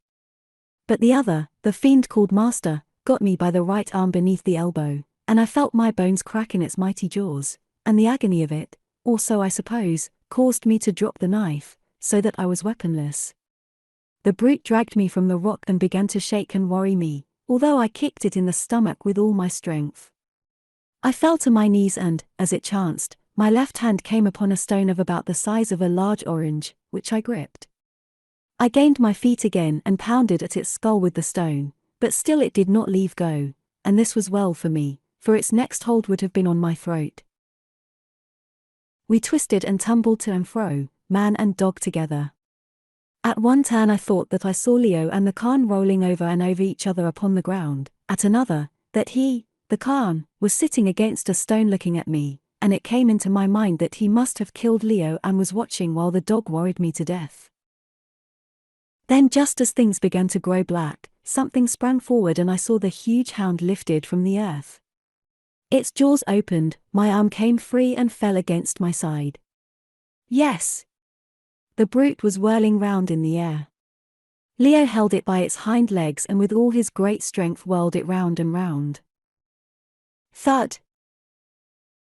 He had dashed its head against the rock, and it fell and lay still, a huddled heap of black and red. Oddly enough, I did not faint. I suppose that the pain and the shock to my nerves kept me awake, for I heard Leo say in a matter-of-fact voice between his gasps for breath, "Well, that's over, and I think that I have fulfilled the shaman's prophecy. Let's look and make sure." Then he led me with him to one of the rocks, and there, resting supinely against it, sat the Khan, still living but unable to move hand or foot. The madness had quite left his face and he looked at us with melancholy eyes, like the eyes of a sick child. "You are brave men," he said, slowly, "strong also, to have killed those hounds and broken my back. So it has come about as was foretold by the old rat. After all, I should have hunted a teen, not you, though now she lives to avenge me, for her own sake, not mine. Yellowbeard, she hunts you too and with deadlier hounds than these, those of her thwarted passions. Forgive me and fly to the mountain, Yellowbeard, whither I go before you, for there one dwells who is stronger than a teen." Then his jaw dropped and he was dead. 12. The Messenger. "He is gone," I panted, "and the world hasn't lost much." "Well, it didn't give him much, did it, poor devil, so don't let's speak ill of him," answered Leo, who had thrown himself exhausted to the ground. "Perhaps he was all right before they made him mad. At any rate he had pluck, for I don't want to tackle such another." "How did you manage it?" I asked. "Dodged in beneath his sword, closed with him, threw him and smashed him up over that lump of stone. Sheer strength, that's all. A cruel business, but it was his life or mine, and there you are. It's lucky I finished it in time to help you before that oven-mouthed brute tore your throat out. Did you ever see such a dog? It looks as large as a young donkey. Are you much hurt, Horace?" "Oh, my forearm is chewed to a pulp, but nothing else, I think. Let us get down to the water. If I can't drink soon I shall faint. Also the rest of the pack is somewhere about, 50 or more of them. I don't think they will trouble us, they have got the horses, poor beasts. Wait a minute and I will come." Then he rose, found the Khan's sword, a beautiful and ancient weapon, and with a single cut of its keen edge, killed the second dog that I had wounded, which was still yowling and snarling at us. After this he collected the 2 spears and my knife, saying that they might be useful, and without trouble caught the Khan's horse, which stood with hanging head close by, so tired that even this desperate fight had not frightened it away. "Now," he said, "up you go, old fellow. You are not fit to walk any farther," and with his help I climbed into the saddle. Then slipping the rein over his arm he led the horse, which walked stiffly, onto the river, that ran within a quarter of a mile of us, though to me, tortured as I was by pain and half delirious with exhaustion, the journey seemed long enough. Still we came there somehow, and, forgetting my wounds, I tumbled from the horse, threw myself flat and drank, more, I think, than ever I did before. Not in all my life have I tasted anything so delicious as was that long draught of water. When I had satisfied my thirst, I dipped my head and made shift to jerk my wounded arm into it, for its coolness seemed to still the pain. Presently Leo rose, the water running from his face and beard, and said, "What shall we do now? The river seems to be wide, over 100 yards, and it is low, but there may be deep water in the middle. Shall we try to cross, in which case we might drown, or stop where we are till daylight and take our chance of the death-hounds?" "I can't go another foot," I murmured faintly, "much less try to ford an unknown river." Now, about 30 yards from the shore was an island covered with reeds and grasses. "Perhaps we could reach that," he said. "Come, get onto my back, and we will try." I obeyed with difficulty, and we set out, he feeling his way with the handle of the spear. The water proved to be quite shallow, indeed, it never came much above his knees, so that we reached the island without trouble. Here Leo laid me down on the soft rushes, and, returning to the mainland, brought over the black horse and the remaining weapons, and having unsaddled the beast, knee-haltered and turned it loose, whereon it immediately lay down, for it was too spent to feed. Then he set to work to doctor my wounds. Well, it proved for me that the sleeve of my garment was so thick, for even through it the flesh of my forearm was torn to ribbons, moreover a bone seemed to be broken. Leo collected a double handful of some soft wet moss and, having washed the arm, wrapped it round with a handkerchief, over which he laid the moss. Then with a second handkerchief and some strips of linen torn from our undergarments he fastened a couple of split reeds to serve as rough splints to the wounded limb. While he was doing this I supposed that I slept or swooned. At any rate, I remember no more. Sometime during that night Leo had a strange dream, of which he told me the next morning. I supposed that it must have been a dream, as certainly I saw or was aware of nothing. Well, he dreamed, I use his own words as nearly as possible, that again he heard those accursed death-hounds in full cry. Nearer and nearer they came, following our spoor to the edge of the river, all the pack that had run down the horses. At the water's brink they halted and were mute. Then suddenly a puff of wind brought the scent of us upon the island to one of them, which lifted up its head and uttered a single bay. The rest clustered about it, and all at once they made a dash at the water. Leo could see and hear everything. He felt that after all our doom was now at hand, and yet, held in the grip of nightmare, if nightmare it were, he was quite unable to stir or even to cry out to wake and warn me. Now followed the marvel of this vision. Giving tongue as they came, half swimming and half plunging, the hounds drew near to the island where we slept. Then, suddenly Leo saw that we were no longer alone. In front of us, on the brink of the water, stood the figure of a woman clad in some dark garment. He could not describe her face or appearance, for her back was towards him. All he knew was that she stood there, like a guard, holding some object in her raised hand, and that suddenly the advancing hounds caught sight of her. In an instant it was as though they were paralyzed by fear, for their bays turned to fearful howlings. One or two of those that were nearest to the island seemed to lose their footing and be swept away by the stream. The rest struggled back to the bank, and fled wildly like whipped curs. Then the dark, commanding figure, which in his dream Leo took to be the guardian spirit of the mountain, vanished. That it left no footprints behind it I can vouch, for in the morning we looked to see. When, awakened by the sharp pangs in my arm, I opened my eyes again, the dawn was breaking. A thin mist hung over the river and the island, and through it I could see Leo sleeping heavily at my side in the shape of the black horse, which had risen and was grazing close at hand. I lay still for a while, remembering all that we had undergone and wondering that I should live to wake, till presently above the murmuring of the water I heard a sound which terrified me, the sound of voices. I sat up and peered through the reeds, and there upon the bank, looking enormous in the mist, I saw two figures mounted upon horses, those of a woman and a man. They were pointing to the ground as though they examined spoor in the sand. I heard the man say something about the dogs not daring to enter the territory of the mountain, a remark which came back to my mind again after Leo had told me his dream. Then I remembered how we were placed. "Wake," I whispered to Leo. "Wake, we are pursued." He sprang to his feet, rubbing his eyes and snatching at a spear. Now those upon the bank saw him, and a sweet voice spoke through the mist, saying, "Lay down that weapon, my guest, for we are not come to harm you." It was the voice of the Carnia XIII, and the man with her was the old shaman Simbri. "What shall we do now, Horace?" asked Leo with something like a groan, for in the whole world there were no two people whom he less wished to see. "Nothing," I answered, "it is for them to play." "Come to us," called the Carnia across the water. "I swear that we mean no harm. Are we not alone?" "I do not know," answered Leo, "but it seems unlikely.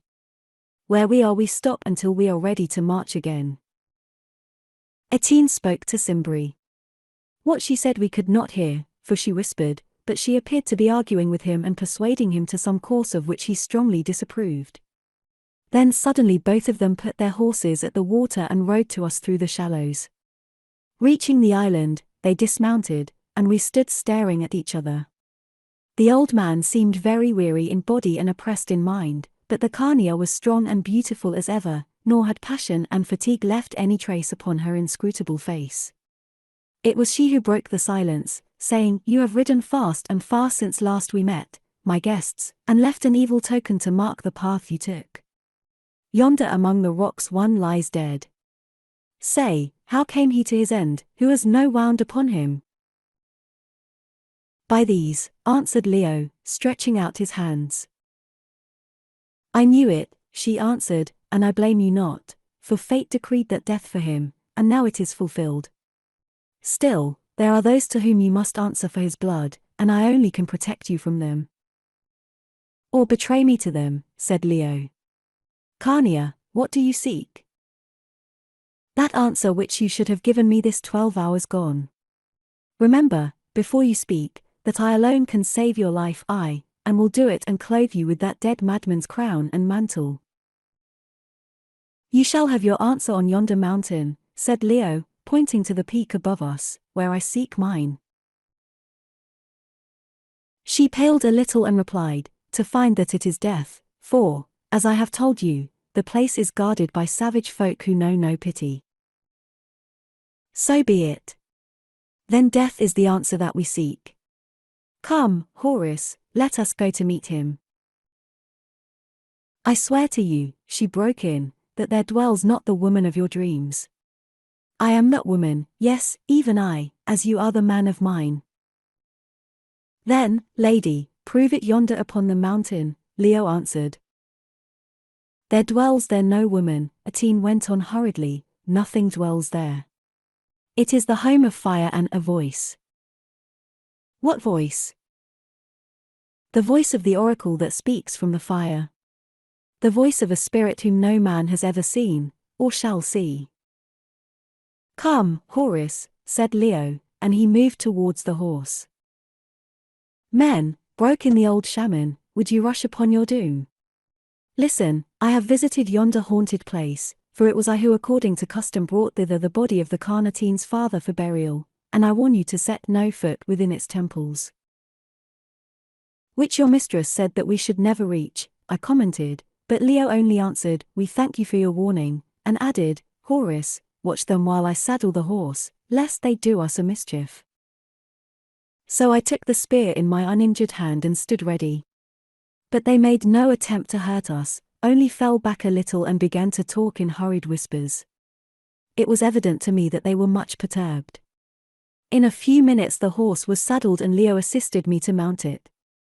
Then he said, "We go to accomplish our fate, whatever it may be, but before we part, Carnia, I thank you for the kindness you have shown us, and pray you to be wise and forget that we have ever been.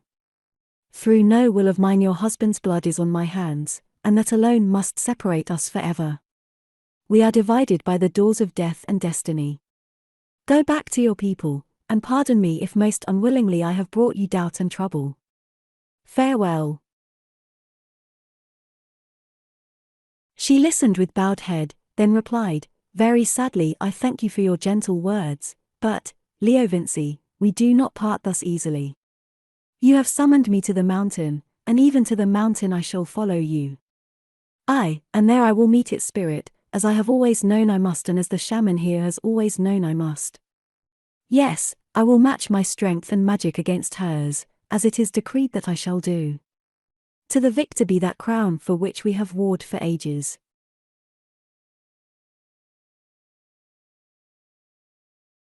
Then suddenly Atene sprang to her saddle, and turning her horse's head rode it back through the water to the shore, followed by old Simbri, who lifted up his crooked hands as though in woe and fear, muttering as he went, "You have entered the forbidden river, and now, Atene, the day of decision is upon us all, upon us and her, that predestined day of ruin and of war."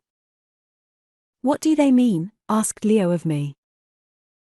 "I don't know," I answered, "but I have no doubt we shall find out soon enough and that it will be something unpleasant. Now for this river." Before we had struggled through it I thought more than once that the day of drowning was upon us also, for in places there were deep rapids which nearly swept us away. But Leo, who waded, leading the Khan's horse by the bridle, felt his path and supported himself with the spear shaft, so that in the end we reached the other bank safely. Beyond it lay a breadth of marshy lands, that doubtless were overflowed when the torrent was in flood. Through these we pushed our way as fast as we could, for we feared lest the Khania had gone to fetch her escort, which we thought she might have left behind the rise, and would return with it presently to hunt us down. At that time we did not know what we learned afterwards, that with its bordering river the soil of the mountain was absolutely sacred and, in practice, inviolable. True, it had been invaded by the people of Kaloon in several wars, but on each occasion their army was destroyed or met with terrible disaster. Little wonder then they had come to believe that the House of Fire was under the protection of some unconquerable spirit. Leaving the marsh, we reached a bare, rising plain, which led to the first slope of the mountain 3 or 4 miles away. Here we expected every moment to be attacked by the savages of whom we had heard so much, but no living creature did we see. The place was a desert streaked with veins of rock that once had been molten lava. I do not remember much else about it. Indeed, the pain in my arm was so sharp that I had no eyes for physical features. At length the rise ended in a bare, broad donga, quite destitute of vegetation, of which the bottom was buried in lava and a debris of rocks washed down by the rain or melting snows from slopes above. This donga was bordered on the farther side by a cliff, perhaps 50 feet in height, in which we could see no opening. Still we descended the place, that was dark and rugged, pervaded, moreover, by an extraordinary gloom, and as we went perceived that its lava floor was sprinkled over with a multitude of white objects. Soon we came to the first of these and found that it was the skeleton of a human being. Here was a veritable valley of dead bones, thousands upon thousands of them, a gigantic graveyard. It seemed as though some great army had perished here. Indeed, we found afterwards that this was the case, for on one of those occasions in the far past when the people of Kaloon had attacked the mountain tribes, they were trapped and slaughtered in this gully, leaving their bones as a warning and a token. Among these sad skeletons we wandered disconsolately, seeking a path up the opposing cliff, and finding none, until at length we came to a halt, not knowing which way to turn. Then it was that we met with our first strange experience on the mountain. The gulf and its mouldering relics depressed us, so that for a while we were silent, and, to tell the truth, somewhat afraid. Yes, even the horse seemed afraid, for it snorted a little, hung its head and shivered. Close by us lay a pile of bones, the remains evidently of a number of wretched creatures that, dead or living, had been hurled down from the cliff above, and on the top of the pile was a little huddled heap, which we took for more bones. Unless we can find a way out of this accursed charnel house before long, I think that we shall add to its company, I said, staring round me. As the words left my lips it seemed to me that from the corner of my eye I saw the heap on the top of the bone stir. I looked round. Yes, it was stirring. It rose, it stood up, a human figure, apparently that of a woman, but of this I could not be sure, wrapped from head to foot in white and wearing a hanging veil over its face, or rather a mask with cut-eye holes. It advanced towards us while we stared at it, till the horse, catching sight of the thing, shied violently and nearly threw me. When at a distance of about 10 paces it paused and beckoned with its hand, that was also swathed in white like the arm of a mummy.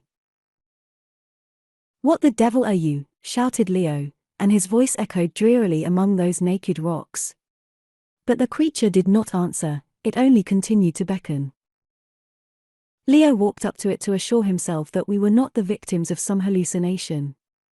As he came it glided back to its heap of bones and stood there like a ghost of one dead arisen from amidst these grinning evidences of death, or rather a swathed corpse, for that is what it resembled.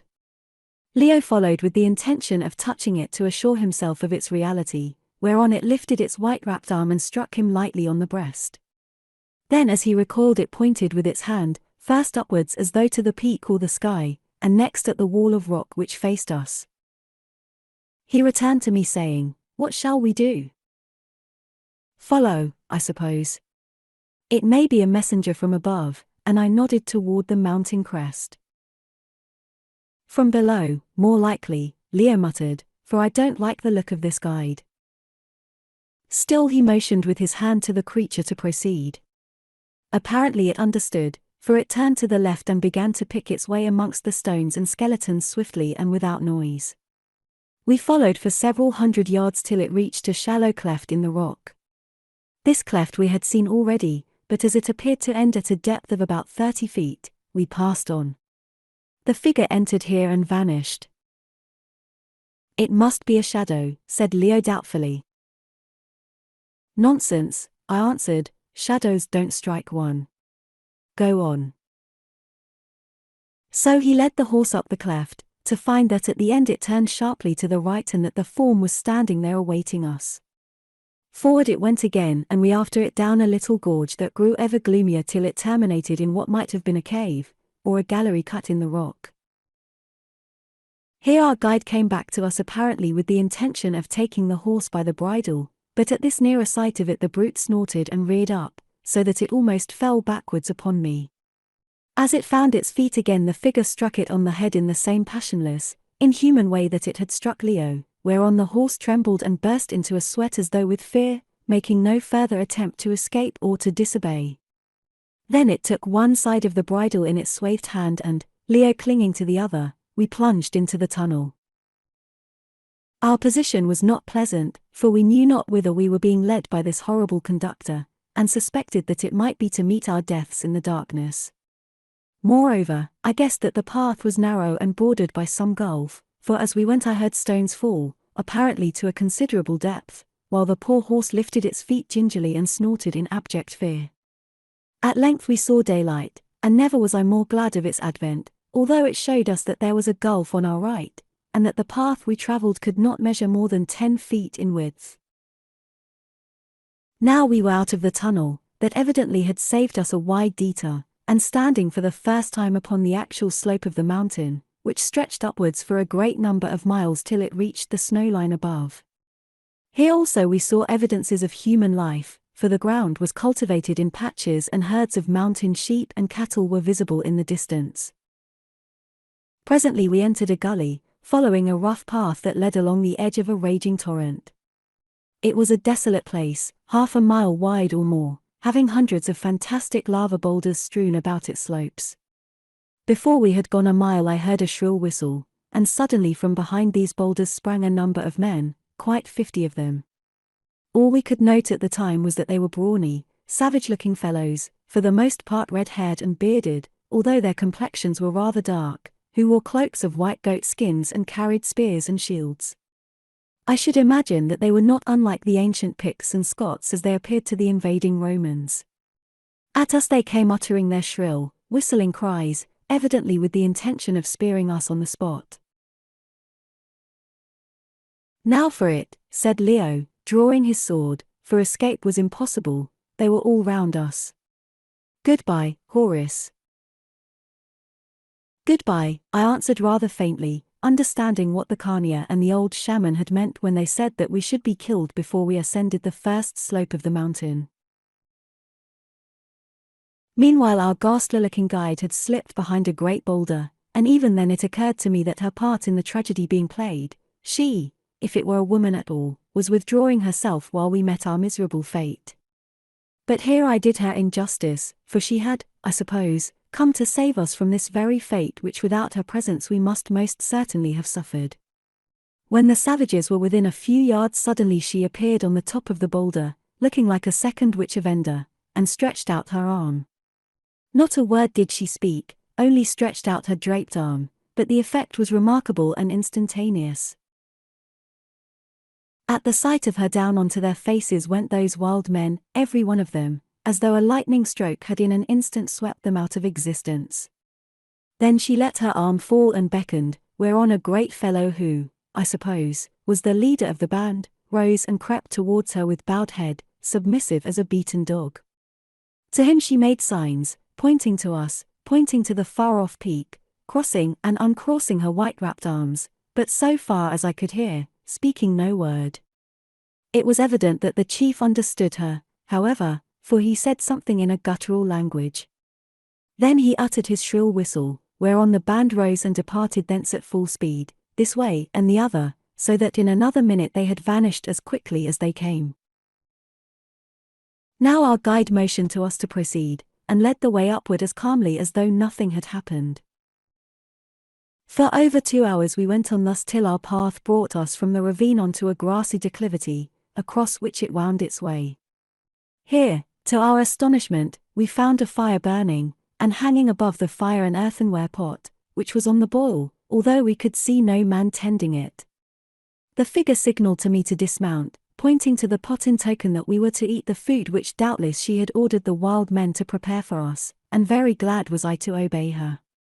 Provision had been made for the horse also, for near the fire lay a great bundle of green forage. While Leo off-saddled the beast and spread the provender for it, taking with me a spare earthen vessel that lay ready, I went to the edge of the torrent to drink and steep my wounded arm in its ice-cold stream. This relieved it greatly, though by now I was sure from various symptoms that the brute master's fangs had fortunately only broken or injured the small bone, a discovery for which I was thankful enough. Having finished attending to it as well as I was able, I filled the jar with water.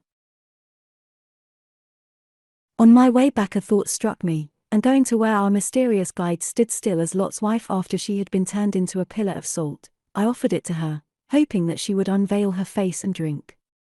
Then for the first time she showed some sign of being human, or so I thought, for it seemed to me that she bowed ever so little in acknowledgement of the courtesy. If so, and I may have been mistaken, this was all, for the next instant she turned her back on me to show that it was declined. So she would not, or for aught I knew, could not drink. Neither would she eat, for when Leo tried her afterwards with food she refused it in like fashion.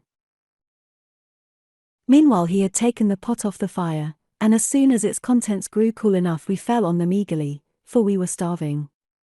After we had eaten and drunk, Leo redressed my arm as best he could and we rested a while.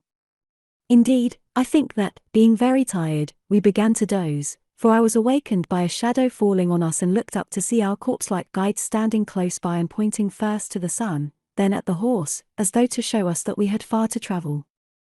So we saddled up and went on again somewhat refreshed, for at least we were no longer ravenous. All the rest of that day we journeyed on up the grassy slopes, seeing no man, although occasionally we heard the wild whistle which told us that we were being watched by the mountain savages. By sundown the character of the country had changed, for the grass was replaced with rocks, amongst which grew stunted firs. We had left the lower slopes and were beginning to climb the mountain itself. The sun sank and we went on through the twilight. The twilight died and we went on through the dark, our path lit only by the stars and the faint radiance of the glowing pillar of smoke above the peak, which was reflected onto us from the mighty mantle of its snows. Forward we toiled, whilst a few paces ahead of us walked our unwearying guide. If she had seemed weird and inhuman before, now she appeared a very ghost, as, clad in her graveyard white, upon which the faint light shimmered, never speaking, never looking back, she glided on noiselessly between the black rocks and the twisted, dark green firs and junipers. Soon we lost all count of the road. We turned this way and turned that way, we passed an open patch and through the shadows of a grove, till at length as the moon rose we entered a ravine, and following a path that ran down it, came to a place which is best described as a large amphitheatre cut by the hand of nature out of the rock of the mountain. Evidently it was chosen as a place of defense, for its entrance was narrow and tortuous, built up at the end also, so that only one person could pass its gateway at a time. Within an open space and at its farther side stood low, stone houses built against the rock. In front of these houses, the moonlight shining full upon them, were gathered several hundred men and women arranged in a semicircle and in alternate companies, who appeared to be engaged in the celebration of some rite. It was wild enough. In front of them, and in the exact center of the semicircle, stood a gigantic, red-bearded man, who was naked except for a skin girdle about his loins. He was swinging himself backwards and forwards, his hands resting upon his hips, and as he swung, shouting something like ho, ha ha, ho. When he bent towards the audience it bent towards him, and every time he straightened himself it echoed his final shout of ho, in a volume of sound that made the precipices ring. Nor was this all, for perched upon his hairy head, with arched back and waving tail, stood a great white cat. Anything stranger, and indeed more fantastic than the general effect of this scene, lit by the bright moonlight and set in that wild arena, it was never my lot to witness. The red-haired, half-naked men and women, the gigantic priest, the mystical white cat, that, gripping his scalp with its claws, waved its tail and seemed to take a part in the performance, the unholy chant and its volleying chorus, all helped to make it extraordinarily impressive. This struck us the more, perhaps, because at the time we could not in the least guess its significance, though we imagined that it must be preliminary to some sacrifice or offering. It was like the fragment of a nightmare preserved by the awakened senses in all its mad, meaningless reality. Now round the open space where these savages were celebrating their worship, or whatever it might be, ran a rough stone wall about 6 feet in height, in which wall was a gateway. Towards this we advanced quite unseen, for upon our side of the wall grew many stunted pines. Through these pines our guide led us, till in the thickest of them, some few yards from the open gateway and a little to the right of it, she motioned to us to stop. Then she went to a low place in the wall and stood there as though she were considering the scene beyond. It seemed to us, indeed, that she saw what she had not expected and was thereby perplexed or angered. Presently she appeared to make up her mind, for again she motioned to us to remain where we were, enjoining silence upon us by placing her swathed hand upon the mask that hid her face. Next moment she was gone. How she went, or whither, I cannot say. All we knew was that she was no longer there. "What shall we do now?" whispered Leo to me. "Stay where we are till she comes back again or something happens," I answered. So there being nothing else to be done, we stayed, hoping that the horse would not betray us by neighing, or that we might not be otherwise discovered, since we were certain that if so we should be in danger of death. Very soon, however, we forgot the anxieties of our own position in the study of the wild scene before us, which now began to develop a fearful interest. It would seem that what has been described was but preliminary to the drama itself, and that this drama was the trial of certain people for their lives. This we could guess, for after a while the incantations ceased and the crowd in front of the big man with the cat upon his head opened out, while behind him a column of smoke rose into the air, as though light had been set to some sunk furnace. Into the space that had thus been cleared were now led 7 persons, whose hands were tied behind them. They were of both sexes and included an old man and a woman with a tall and handsome figure, who appeared to be quite young, scarcely more than a girl indeed. These 7 were ranged in a line where they stood, clearly in great fear, for the old man fell upon his knees and one of the women began to sob. Thus they were left a while, perhaps to allow the fire behind them to burn up, which it soon did with great fierceness, throwing a vivid light upon every detail of the spectacle. Now all was ready, and a man brought a wooden tray to the red-bearded priest, who was seated on a stool, the white cat upon his knees, whither we had seen it leap from his head a little while before. He took the tray by its handles and at a word from him the cat jumped onto it and sat there. Then amidst the most intense silence he rose and uttered some prayer, apparently to the cat, which sat facing him.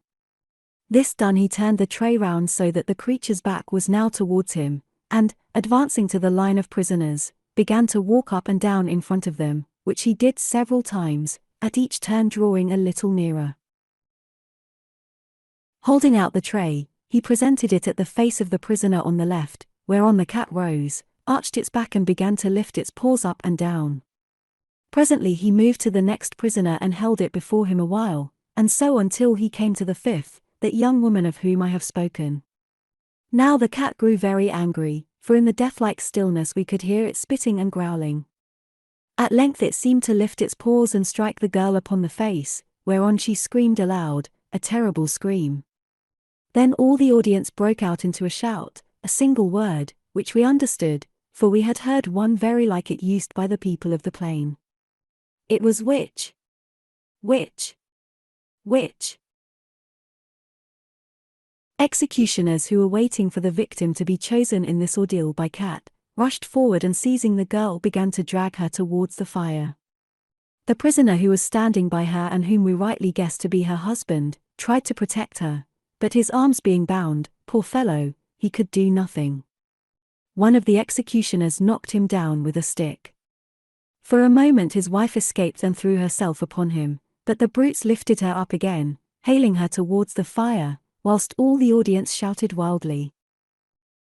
"I can't stand this," said Leo, "it's murder, cold-blooded murder," and he drew his sword. "Best leave the beasts alone," I answered doubtfully, though my own blood was boiling in my veins.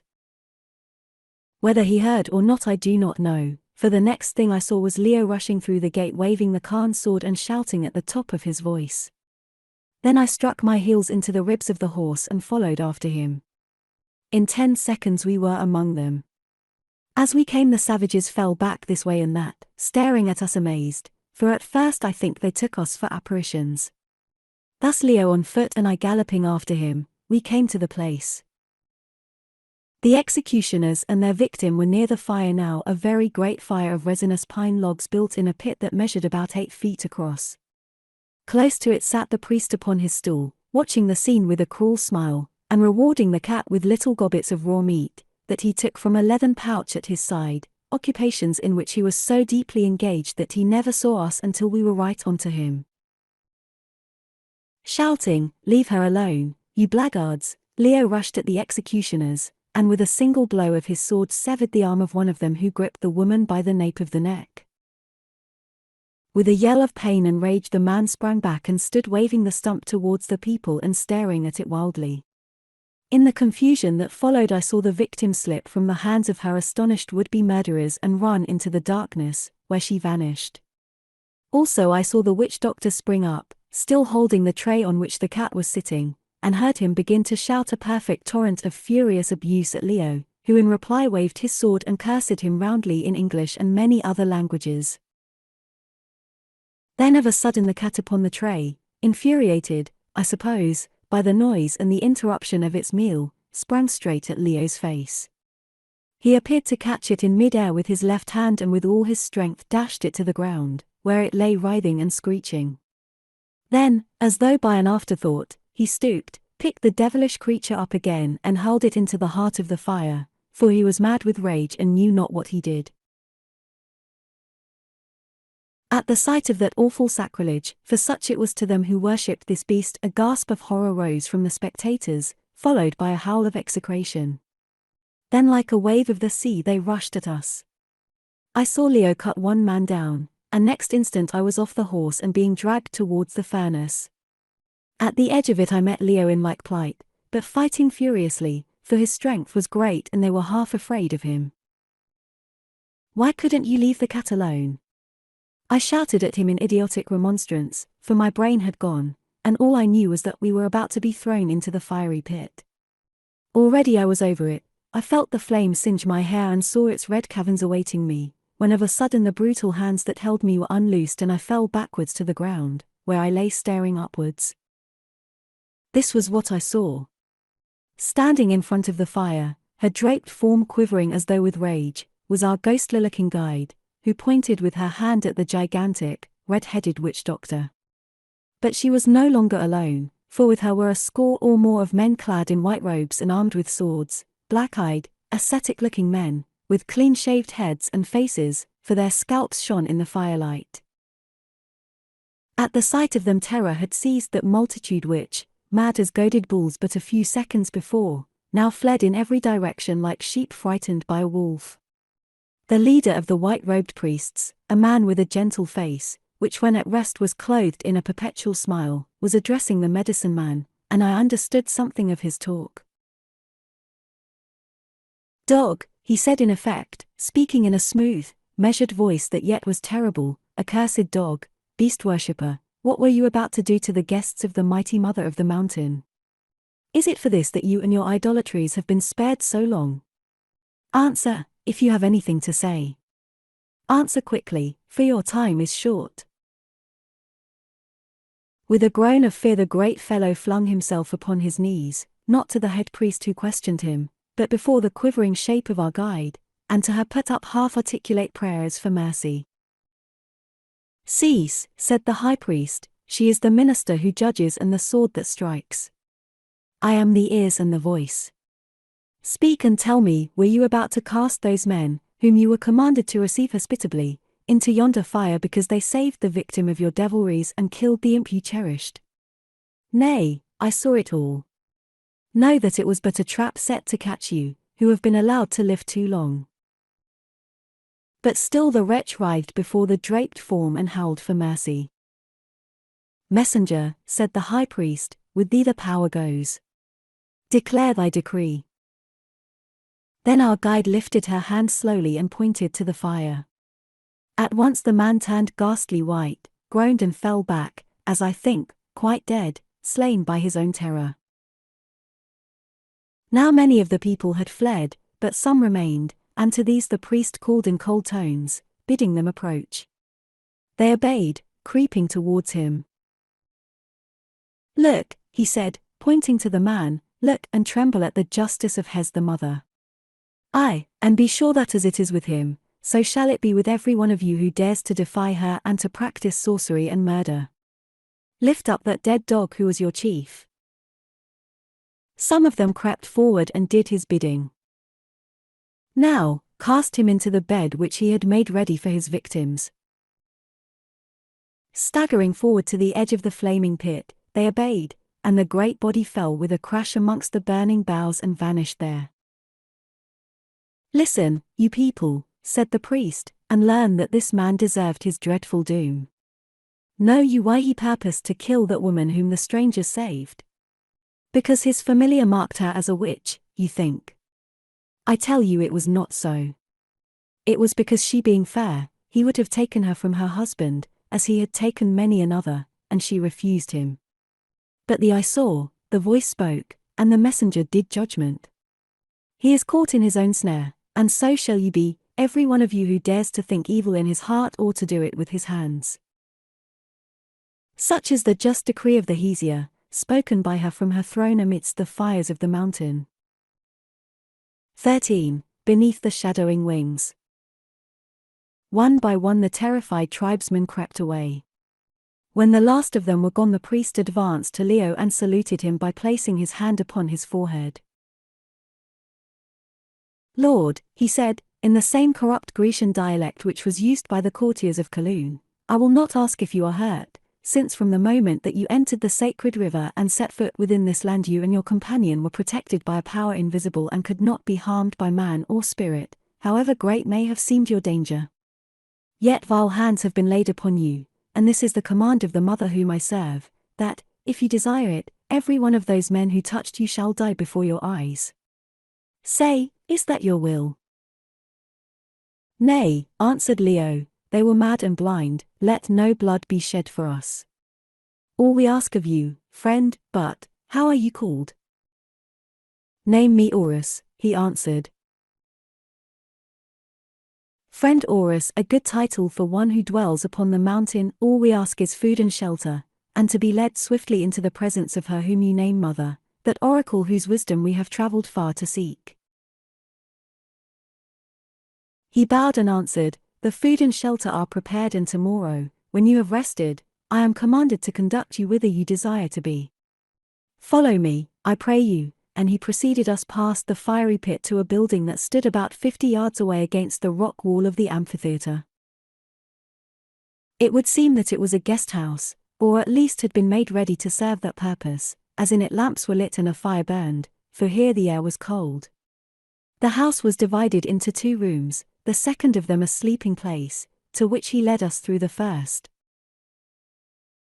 "Enter," he said, "for you will need to cleanse yourselves, and you," here he addressed himself to me, "to be treated for that hurt to your arm which you had from the jaws of the great hound." "How know you that?" I asked. "It matters not if I do know and have made ready," Horace answered gravely. This second room was lighted and warmed like the first. Moreover, heated waters stood in basins of metal, and on the beds were laid clean linen garments and dark-colored hooded robes, lined with rich fur. Also upon a little table were ointments, bandages, and splints, a marvelous thing to see, for it told me that the very nature of my hurt had been divined. But I asked no more questions. I was too weary. Moreover, I knew that it would be useless. Now the priest Horace helped me to remove my tattered robe, and, undoing the rough bandages upon my arm, washed it gently with warm water, in which he mixed some spirit, and examined it with the skill of a trained doctor. "The fangs rent deep," he said, "and the small bone is broken, but you will take no harm, save for the scars which must remain." Then, having treated the wounds with ointment, he wrapped the limb with such a delicate touch that it scarcely pained me, saying that by the morrow the swelling would have gone down and he would set the bone. This indeed happened. After it was done, he helped me to wash and to clothe myself in the clean garments, and put a sling about my neck to serve as a rest for my arm. Meanwhile Leo had also dressed himself, so that we left the chamber together, very different men to the foul, blood-stained wanderers who had entered there. In the outer room we found food prepared for us, of which we ate with a thankful heart and without speaking. Then, blind with weariness, we returned to the other chamber and, having removed our outer garments, flung ourselves upon the beds and were soon plunged in sleep. At some time in the night I awoke suddenly, at what hour I do not know, as certain people wake, I among them, when their room is entered, even without the slightest noise. Before I opened my eyes I felt that someone was with us in the place. Nor was I mistaken. A little lamp still burned in the chamber, a mere wick floating in oil, and by its light I saw a dim, ghost-like form standing near the door. Indeed I thought almost that it was a ghost, till presently I remembered, and knew it for our corpse-like guide, who appeared to be looking intently at the bed on which Leo lay, or so I thought, for the head was bent in that direction. At first she was quite still, then she moaned aloud, a low and terrible moan, which seemed to well from the very heart. So the thing was not dumb, as I had believed. Evidently it could suffer, and express its suffering in a human fashion. Look! It was wringing its padded hands as in an excess of woe. Now it would seem that Leo began to feel its influence also, for he stirred and spoke in his sleep, so low at first that I could only distinguish the tongue he used, which was Arabic. Presently I caught a few words. "Ayesha," he said, "Ayesha." The figure glided towards him and stopped. He sat up in the bed still fast asleep, for his eyes were shut. He stretched out his arms, as though seeking one whom he would embrace, and spoke again in a low and passionate voice, "Ayesha, through life and death I have sought thee long. Come to me, my goddess, my desired." The figure glided yet nearer, and I could see that it was trembling, and now its arms were extended also. At the bedside she halted, and Leo laid himself down again. Now the coverings had fallen back, exposing his breast, where lay the leather satchel he always wore, that which contained the lock of Ayesha's hair. He was fast asleep, and the figure seemed to fix its eyes upon this satchel. Presently it did more, for, with surprising deftness those white-wrapped fingers opened its clasp, yes, and drew out the long tress of shining hair. Long and earnestly she gazed at it, then gently replaced the relic, closed the satchel and for a little while seemed to weep. While she stood thus, the dreaming Leo once more stretched out his arms and spoke, saying, in the same passion-laden voice, "Come to me, my darling, my beautiful, my beautiful." At those words, with a little muffled scream, like that of a scared night bird, the figure turned and flitted through the doorway. When I was quite certain that she had gone, I gasped aloud. What might this mean, I wondered, in a very agony of bewilderment. This could certainly be no dream, it was real, for I was wide awake. Indeed, what did it all mean?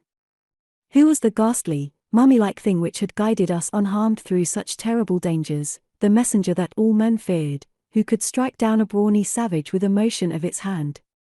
Why did it creep into the place thus at dead of night, like a spirit revisiting one beloved? Why did its presence cause me to awake and Leo to dream? Why did it draw out the tress? Indeed, how knew it that this tress was hidden there? And why, oh, why, at those tender and passionate words did it flit away at last like some scared bat? The priest Horace had called our guide minister, and sword, that is, one who carries out decrees. But what if they were its own decrees? What if this thing should be she whom we sought, Ayesha herself? Why should I tremble at the thought, seeing that if so, our quest was ended, we had achieved? Oh! It must be because about this being there was something terrible, something inhuman and appalling. If Ayesha lived within those mummy cloths, then it was a different Ayesha whom we had known and worshipped. Well could I remember the white-draped form of she who must be obeyed, and how, long before she revealed her glorious face to us, we guessed the beauty and the majesty hidden beneath that veil by which her radiant life and loveliness incarnate could not be disguised. But what of this creature? I would not pursue the thought. I was mistaken. Doubtless she was what the priest Horace had said, some half-supernatural being to whom certain powers were given, and, doubtless, she had come to spy on us in our rest that she might make report to the giver of those powers. Comforting myself thus, I fell asleep again, for fatigue overcame even such doubts and fears. In the morning, when they were naturally less vivid, I made up my mind that, for various reasons, it would be wisest to say nothing of what I had seen to Leo. Nor, indeed, did I do so until some days had gone by. When I awoke, the full light was pouring into the chamber, and by it I saw the priest Horace standing at my bedside.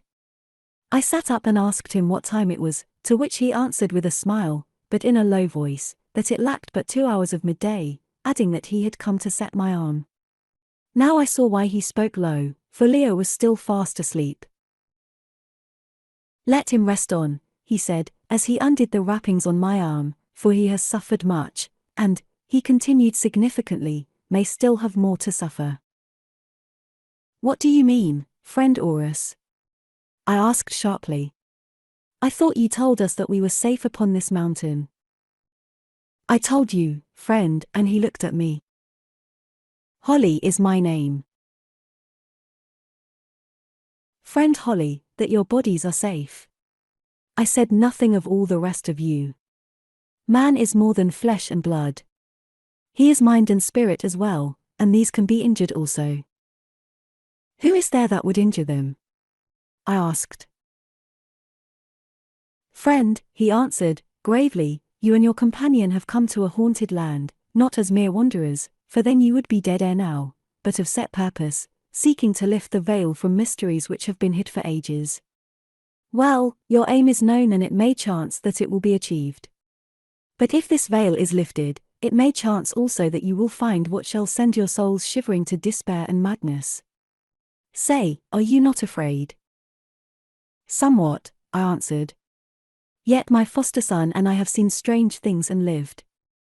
We have seen the very light of life roll by in majesty, we have been the guests of an immortal, and watched death seem to conquer her and leave us untouched. Think you then that we will turn cowards now? Nay, we march on to fulfill our destinies." At these words Horace showed neither curiosity nor surprise. It was as though I told him only what he knew. "Good," he replied, smiling, and with a courteous bow of his shaven head, "within an hour you shall march on to fulfill your destinies. If I have warned you, forgive me, for I was bidden so to do, perhaps to try your mettle. Is it needful that I should repeat this warning to the Lord? And again he looked at me. Leo Vinci, I said. Leo Vinci, yes, Leo Vinci, he repeated, as though the name were familiar to him but had slipped his mind. But you have not answered my question. Is it needful that I should repeat the warning? Not in the least, but you can do so if you wish when he awakes. Nay, I think with you, that it would be but waste of words, for, forgive the comparison, what the wolf dares, and he looked at me, the tiger does not flee from, and he nodded towards Leo. There, see how much better are the wounds upon your arm, which is no longer swollen. Now I will bandage it, and within some few weeks the bone will be as sound again as it was before you met the Khan Rasen hunting in the plains. By the way, you will see him again soon, and his fair wife with him. See him again? Do the dead, then, come to life upon this mountain? Nay, but certain of them are brought hither for burial. It is the privilege of the rulers of Kaloon, also, I think, that the Khania has questions to ask of its oracle. Who is its oracle? I asked with eagerness. The oracle, he replied darkly, is a voice. It was ever so, was it not? Yes, I have heard that from a teen, but a voice implies a speaker. Is this speaker she whom you name mother? Perhaps, friend Holly. And is this mother a spirit? It is a point that has been much debated. They told you so in the plains, did they not?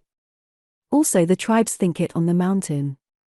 Indeed, the thing seems reasonable, seeing that all of us who live are flesh and spirit.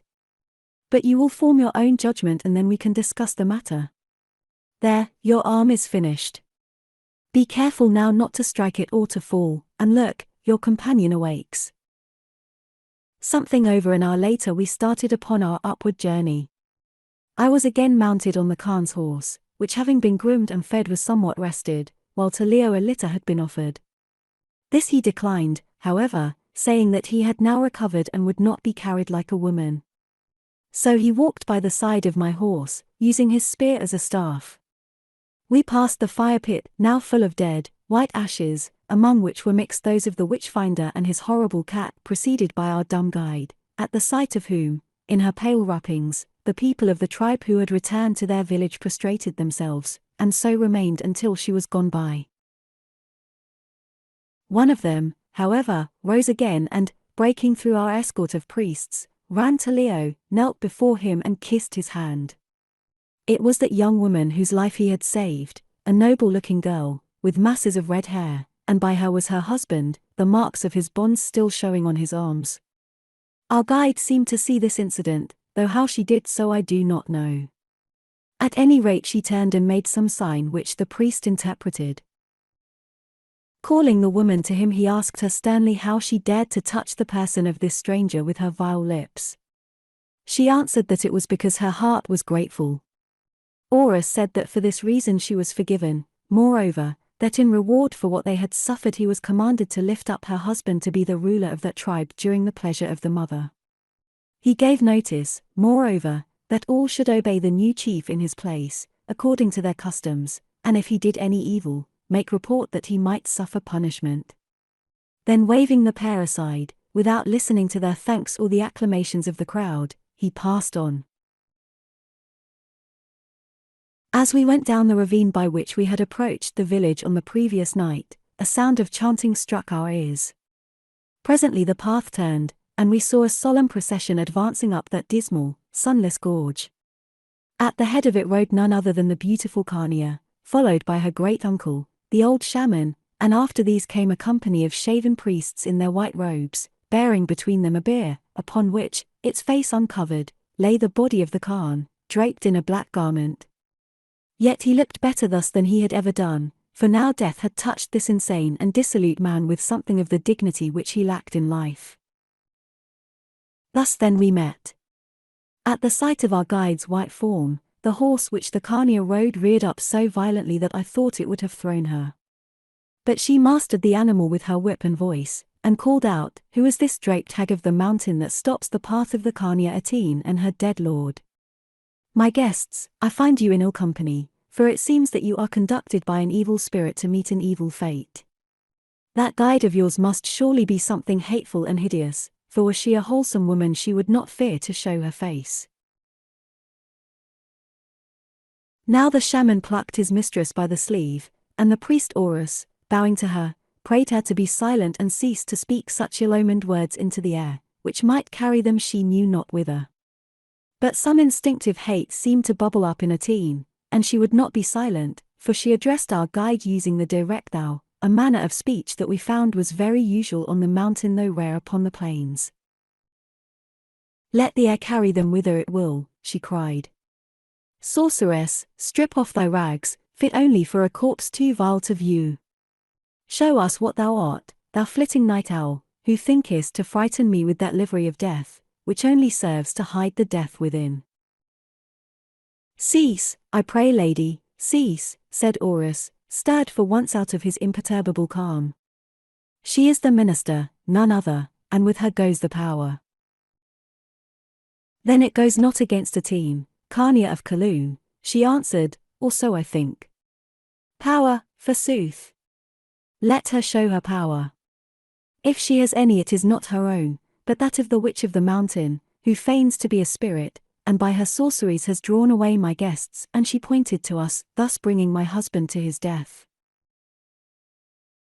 "Niece, be silent," said the old shaman, whose wrinkled face was white with terror, whilst Horace held up his hands as though in supplication to some unseen strength, saying, "O thou that hearest and seest, be merciful, I beseech thee, and forgive this woman her madness, lest the blood of a guest should stain the hands of thy servants, and the ancient honor of our worship be brought low in the eyes of men." Thus he prayed, but although his hands were uplifted, it seemed to me that his eyes were fixed upon our guide, as ours were.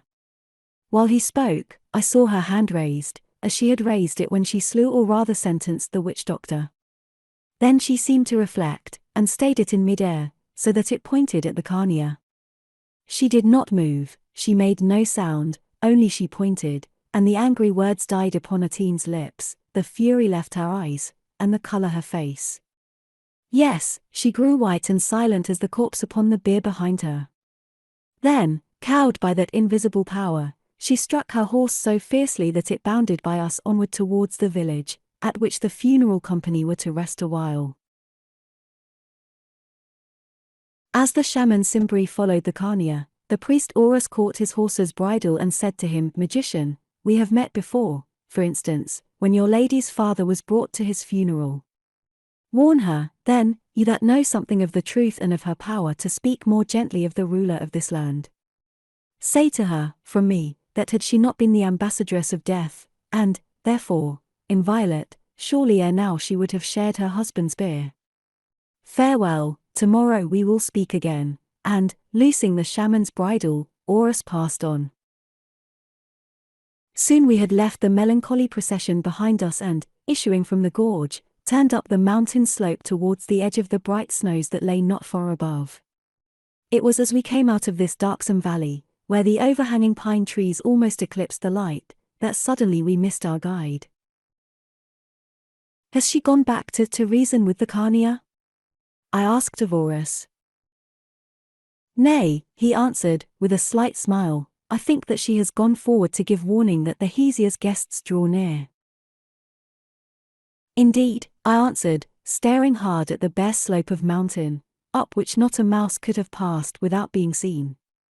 "I understand, she has gone forward," and the matter dropped. But what I did not understand was how she had gone. As the mountain was honeycombed with caves and galleries, I suppose, however, that she entered one of them. All the rest of that day we marched upwards, gradually drawing nearer to the snow line, as we went gathering what information we could from the priest Horace. This was the sum of it from the beginning of the world, as he expressed it, that is, from thousands and thousands of years ago, this mountain had been the home of a peculiar fire worship, of which the head hierophant was a woman. About 20 centuries before, however, the invading general named Rasen had made himself Khan of Kaloon. Rasen established a new priestess on the mountain, a worshipper of the Egyptian goddess, Hes, or Isis. This priestess had introduced certain modifications in the ancient doctrines, superseding the cult of fire, pure and simple, by a new faith, which, while holding to some of the old ceremonies, revered as its head the spirit of life or nature, of whom they looked upon their priestess as the earthly representative. Of this priestess Horus would only tell us that she was ever present, although we gathered that when one priestess died or was taken to the fire, as he put it, her child, whether in fact or by adoption, succeeded her and was known by the same names, those of Hes or the Hesea and Mother. We asked if we should see this mother, to which he answered that she manifested herself very rarely. As to her appearance and attributes he would say nothing, except that the former changed from time to time and that when she chose to use it she had all power. The priests of her college, he informed us, numbered 300, never more nor less, and there were also 300 priestesses. Certain of those who desired it were allowed to marry, and from among their children were reared up the new generation of priests and priestesses. Thus there were a people apart from all others, with distinct racial characteristics. This, indeed, was evident, for our escort were all exceedingly like to each other, very handsome and refined in appearance, with dark eyes, clean-cut features, and olive-hued skins, such a people as might well have descended from Easterns of high blood, with a dash of that of the Egyptians and Greeks thrown in. We asked him whether the mighty looped pillar that towered from the topmost cup of the mountain was the work of men. He answered, no, the hand of nature had fashioned it, and that the light shining through it came from the fires which burned in the crater of the volcano. The first priestess, having recognized in this gigantic column the familiar symbol of life of the Egyptian worship, established her altars beneath its shadow.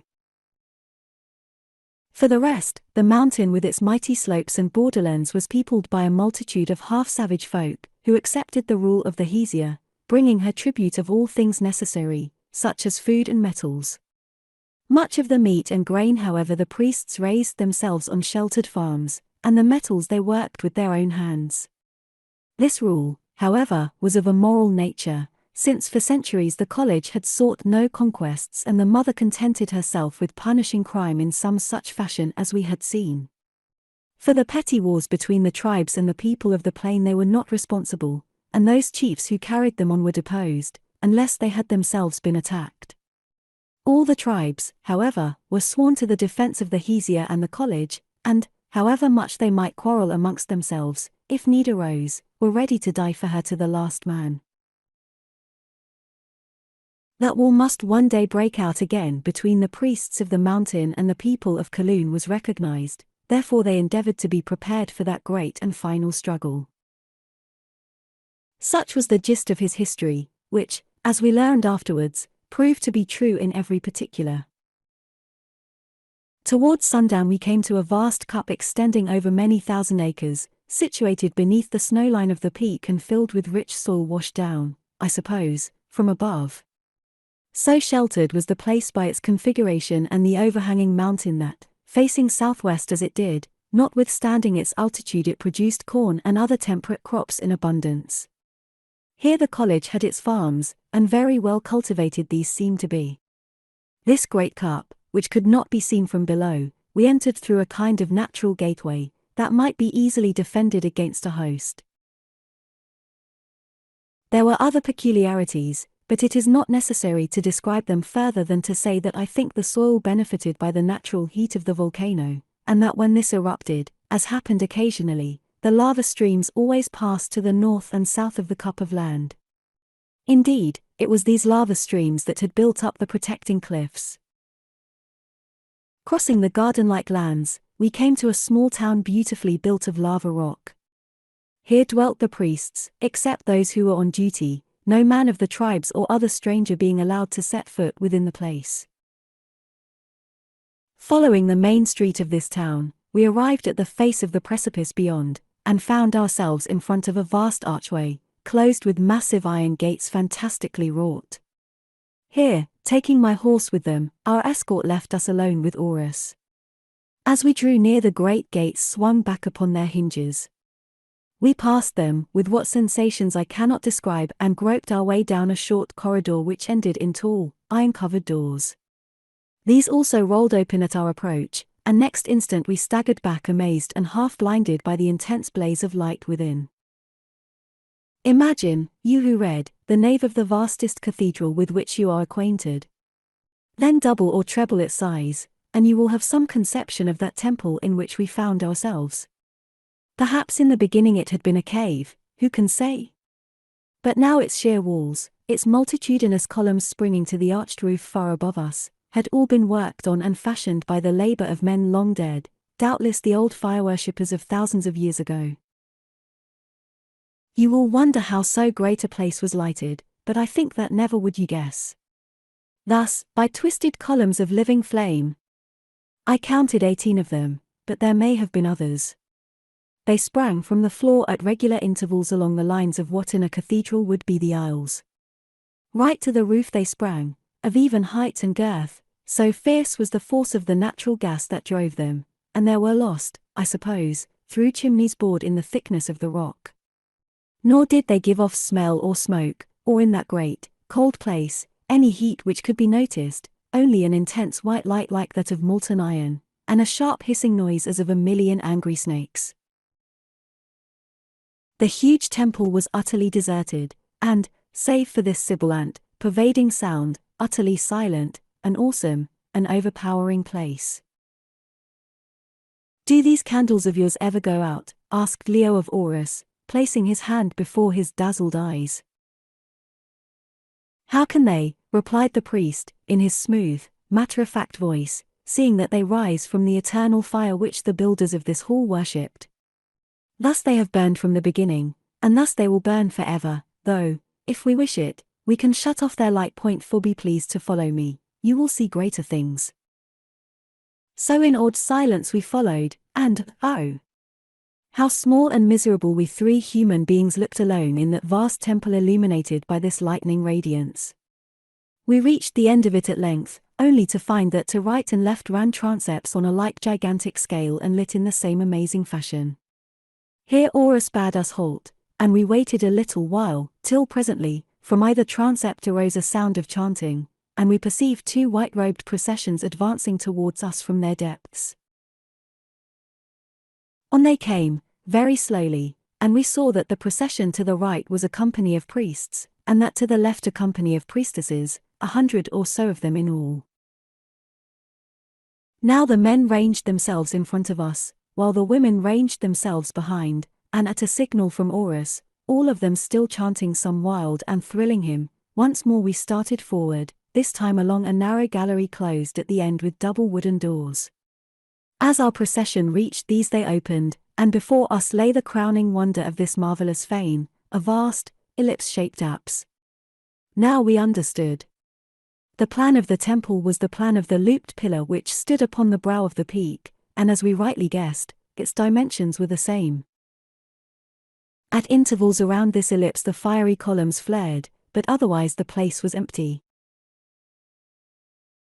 No, not quite, for at the head of the apse, almost between two of the flame columns, stood a plain, square altar of the size of a small room, in front of which, as we saw when we drew nearer, were hung curtains of woven silver thread. On this altar was placed a large statue of silver, that, backed as it was by the black rock, seemed to concentrate and reflect from its burnished surface the intense light of the two blazing pillars. It was a lovely thing, but to describe it is hard indeed. The figure, which was winged, represented a draped woman of mature years, and pure but gracious form, half hidden by the forward-bending wings. Sheltered by these, yet shown between them, appeared the image of a male child, clasped to its bearer's breast with her left arm, while the right was raised toward the sky. A study of motherhood, evidently, but how shall I write of all that was conveyed by those graven faces? To begin with the child. It was that of a sturdy boy, full of health and the joy of life. Yet he had been sleeping, and in his sleep some terror had overshadowed him with the dark shades of death and evil. There was fear in the lines of his sweet mouth and on the lips and cheeks, that seemed to quiver. He had thrown his little arm about his mother's neck, and, pressing close against her breast, looked up to her for safety, his right hand and outstretched finger pointing downwards and behind him, as though to indicate whence the danger came. Yet it was passing, already half forgotten, for the upturned eyes expressed confidence renewed, peace of soul attained. And the mother. She did not seem to mock or chide his fears, for her lovely face was anxious and alert. Yet upon it breathed a very atmosphere of unchanging tenderness and power invincible, care for the helpless, strength to shelter it from every harm. The great, calm eyes told their story, the parted lips were whispering some tale of hope, sure and immortal, the raised hand revealed whence that hope arose. All love seemed to be concentrated in the brooding figure, so human, yet so celestial, all heaven seemed to lie an open path before those quivering wings. And see, the arching instep, the upward springing foot, suggested that thither those wings were bound, bearing their God-given burden far from the horror of the earth, deep into the bosom of a changeless rest above. The statue was only that of an affrighted child in its mother's arms, its interpretation made clear even to the dullest by the simple symbolism of some genius, humanity saved by the divine. While we gazed at its enchanting beauty, the priests and priestesses, filing away to right and left, arranged themselves alternately, first a man and then a woman, within the ring of the columns of fire that burned around the loop-shaped shrine. So great was its circumference that the whole 100 of them must stand wide apart one from another, and, to our sight, resembled little lonely children clad in gleaming garments, while their chant of worship reached us only like echoes thrown from a far precipice. In short, the effect of this holy shrine and its occupants was superb yet overwhelming, at least I know that it filled me with a feeling akin to fear. Horace waited till the last priest had reached his appointed place. Then he turned and said, in his gentle, reverent tones, "Draw nigh, now, O wanderers well beloved, and give greeting to the mother," and he pointed towards the statue. "Where is she?" asked Leo, in a whisper, for here we scarcely dared to speak aloud. "I see no one."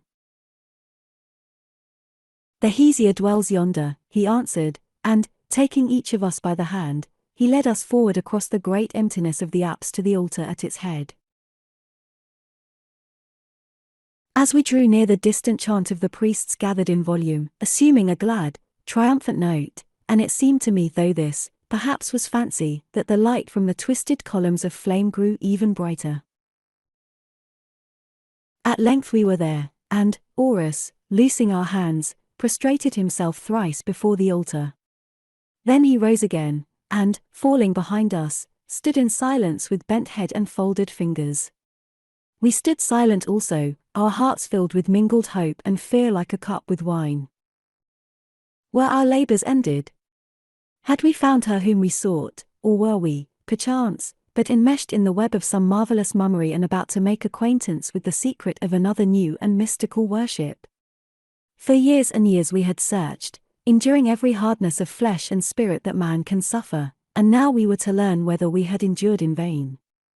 Yes, and Leo would learn if the promise was to be fulfilled to him, or whether she whom he adored had become but a departed dream to be sought for only beyond the gate of death.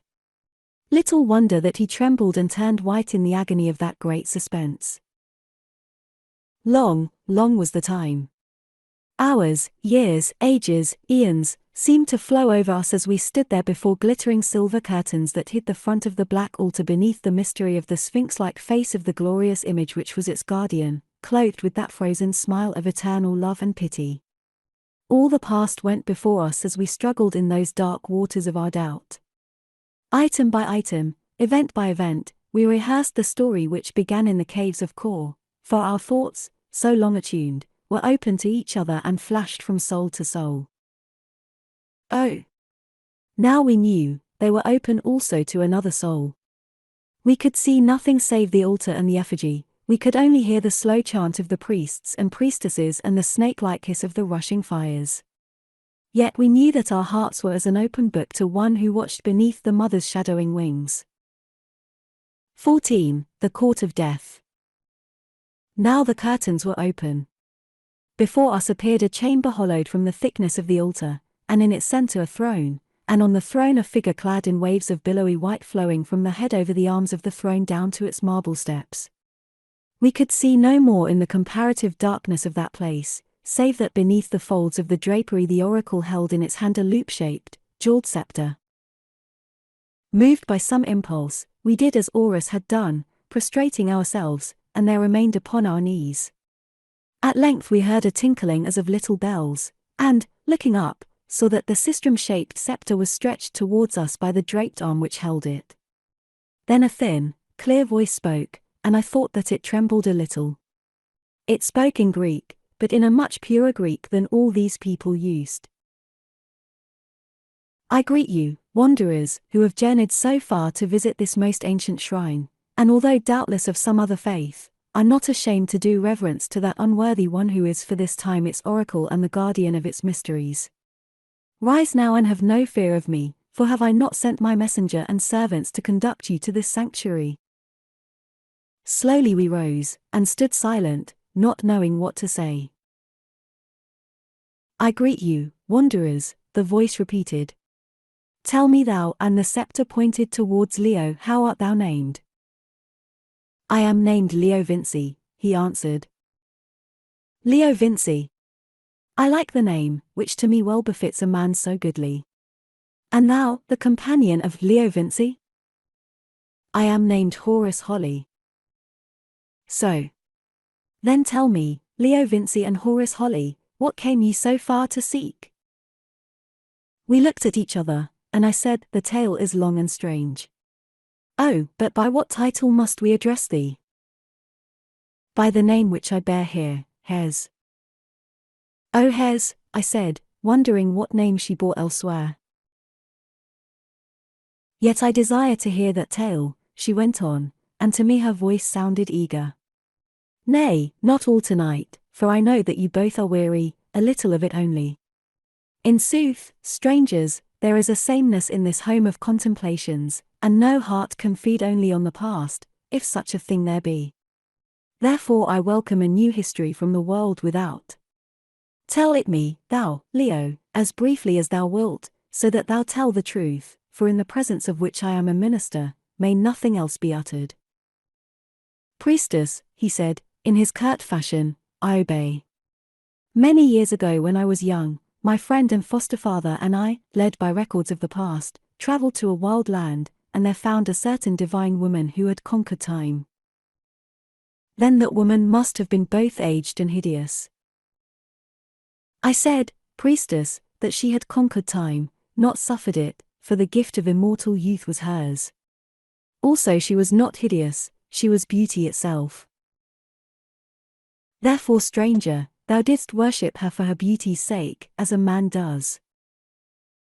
I did not worship her, I loved her, which is another thing. The priest Horace here worships thee, whom he calls mother. I loved that immortal woman. Then thou shouldst love her still. Yet, not so, since love is very mortal. I love her still, he answered, although she died. Why, how is that? Thou saidst she was immortal.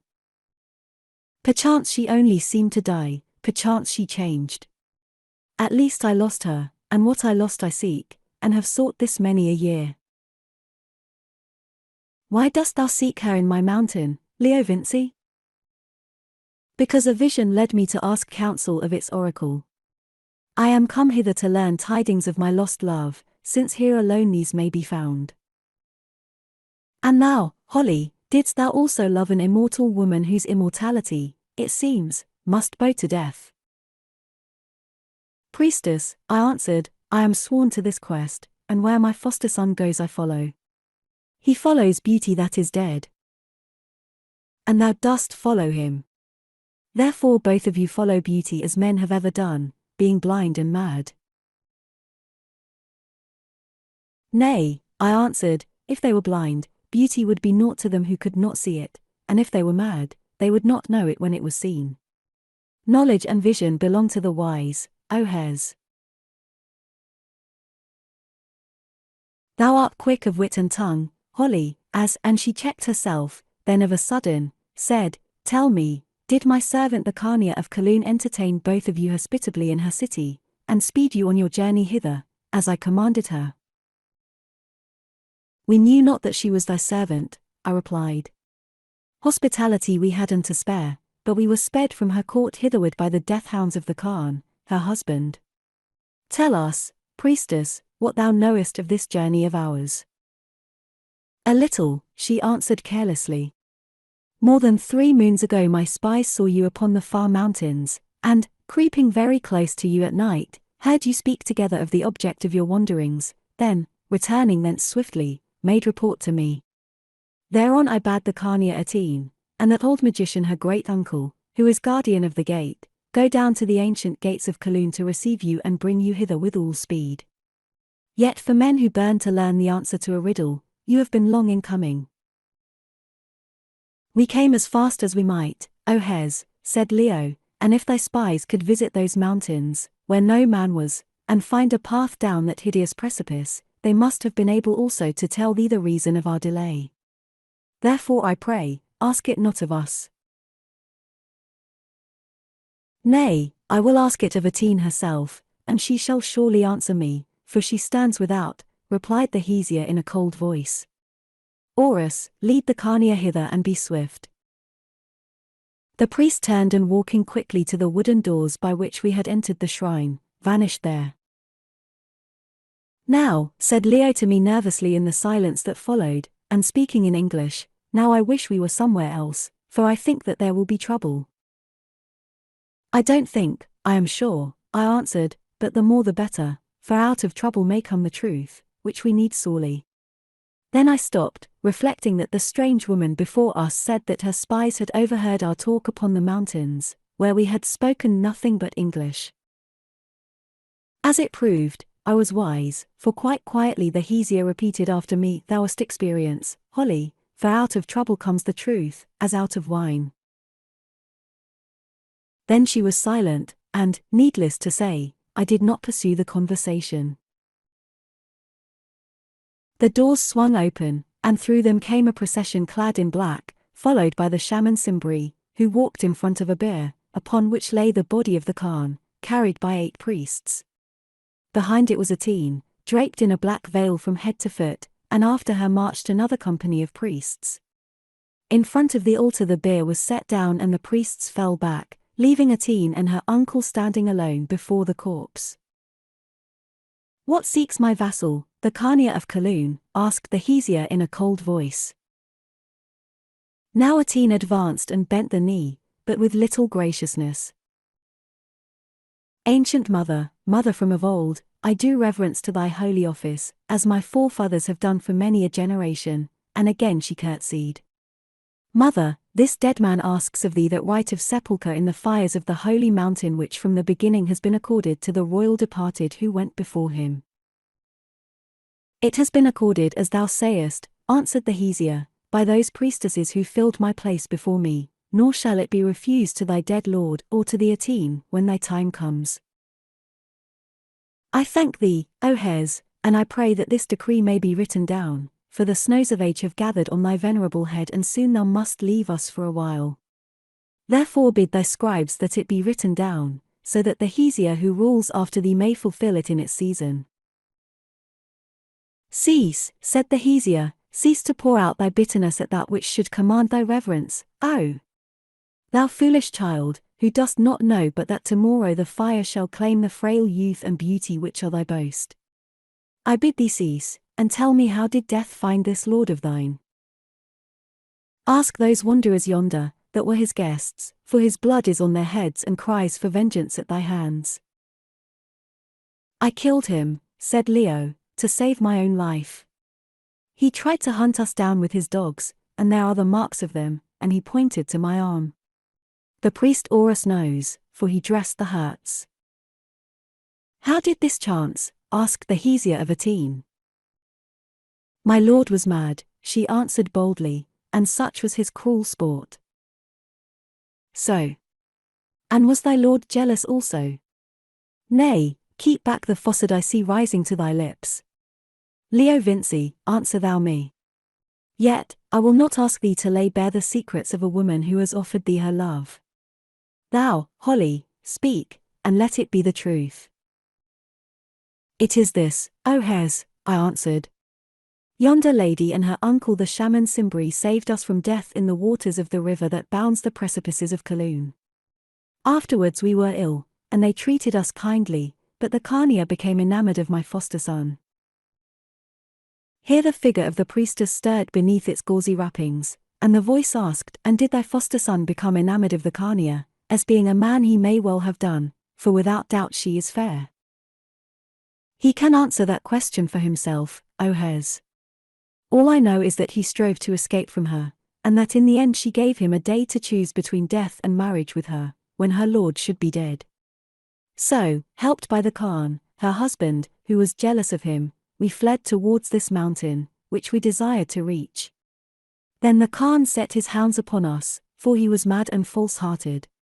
We killed him and came on in spite of this lady, his wife, and her uncle, who would have prevented us, and were met in a place of bones by a certain veiled guide, who led us up the mountain and twice saved us from death. That is all the story. Woman, what hast thou to say? Asked the Hesea in a menacing voice. But little, Atene answered, without flinching. For years I have been bound to a madman and a brute, and if my fancy wandered towards this man and his fancy wandered towards me, well, nature spoke to us, and that is all. Afterwards it seems that he grew afraid of the vengeance of Rasen, or this Holly, whom I would that the hounds had torn bone from bone, grew afraid. So they strove to escape the land, and perchance wandered to thy mountain. But I weary of this talk, and ask thy leave to rest before tomorrow's right. Thou sayest, Atene, said the Hesea, that nature spoke to this man and to thee, and that his heart is thine, but that, fearing thy lord's vengeance, he fled from thee, he who seems no coward. Tell me, then, is that tress he hides in the satchel on his breast thy gage of love to him? I know nothing of what he hides in the satchel, answered the Khania sullenly. And yet, yonder in the gatehouse when he lay so sick he set the lock against thine own, dost remember now? So, O Hes, already he has told thee all our secrets, though they be such as most men hide within their breasts, and she looked contemptuously at Leo. I told her nothing of the matter, Khania, Leo said in an angry voice. Nay, thou toldest me nothing, wanderer, my watching wisdom told me. Oh, didst thou think, Atene, that thou couldst hide the truth from the all-seeing Hesea of the mountain? If so, spare thy breath, for I know all, and have known it from the first. I passed thy disobedience by, of thy false messages I took no heed. For my own purposes I, to whom time is naught, suffered even that thou shouldst hold these, my guests, thy prisoners whilst thou didst strive by threats and force to win a love denied. She paused, then went on coldly, Woman, I tell thee that, to complete thy sin, thou hast even dared to lie to me here, in my very sanctuary. If so, what of it, was the bold answer. Dost thou love the man thyself? Nay, it is monstrous. Nature would cry aloud at such a shame. Oh! Tremble not with rage. Hes, I know thy evil powers, but I know also that I am thy guest, and that in this hallowed place, beneath yonder symbol of eternal love, thou mayest shed no blood. More, thou canst not harm me, Hes, who am thy equal. Atene, replied the measured voice, did I desire it, I could destroy thee where thou art. Yet thou art right, I shall not harm thee, thou faithless servant. Did not my writ bid thee through yonder searcher of the stars, thy uncle, to meet these guests of mine and bring them straight to my shrine? Tell me, for I seek to know, how comes it that thou didst disobey me? Have then thy desire, answered Atene in a new and earnest voice, devoid now of bitterness and falsehood. I disobeyed because that man is not thine, but mine, and no other woman's, because I love him and have loved him from of old. I, since first our souls sprang into life I have loved him, as he has loved me. My own heart tells me so, the magic of my uncle here tells me so, though how and where and when these things have been I know not. Therefore I come to thee, mother of mysteries, guardian of the secrets of the past, to learn the truth. At least thou canst not lie at thine own altar, and I charge thee, by the dread name of that power to which thou also must render thy account, that thou answer now and hear. Who is this man to whom my being yearns? What has he been to me? What has he to do with thee? Speak, O oracle, and make the secret clear. Speak, I command, even though afterwards thou dost slay me if thou canst. Speak. Speak, said Leo, for know I am in sore suspense. I also am bewildered by memories and rent with hopes and fears. And I too echoed, Speak. Leo Vinci, asked the Hesea, after she had thought a while, whom dost thou believe me to be? I believe, he answered solemnly, that thou art that Ayesha at whose hands I died of old in the caves of Kor in Africa. I believe thou art that Ayesha whom not 20 years ago I found and loved in those same caves of Kor, and there saw perish miserably, swearing that thou wouldst return again. See now, how madness can mislead a man, broke in a teen triumphantly. Not 20 years ago, he said, whereas I know well that more than 80 summers have gone by since my grandsire in his youth saw this same priestess sitting on the mother's throne. And whom dost thou believe me to be, O Holly? The priestess asked, taking no note of the carnier's words. What he believes I believe, I answered. The dead come back to life sometimes. Yet alone thou knowest the truth, and by thee only it can be revealed. Aye, she said, as though musing, the dead come back to life sometimes and in strange shape, and, mayhap, I know the truth. Tomorrow when yonder body is borne on high for burial we will speak of it again. Till then rest you all, and prepare to face that fearful thing, the truth.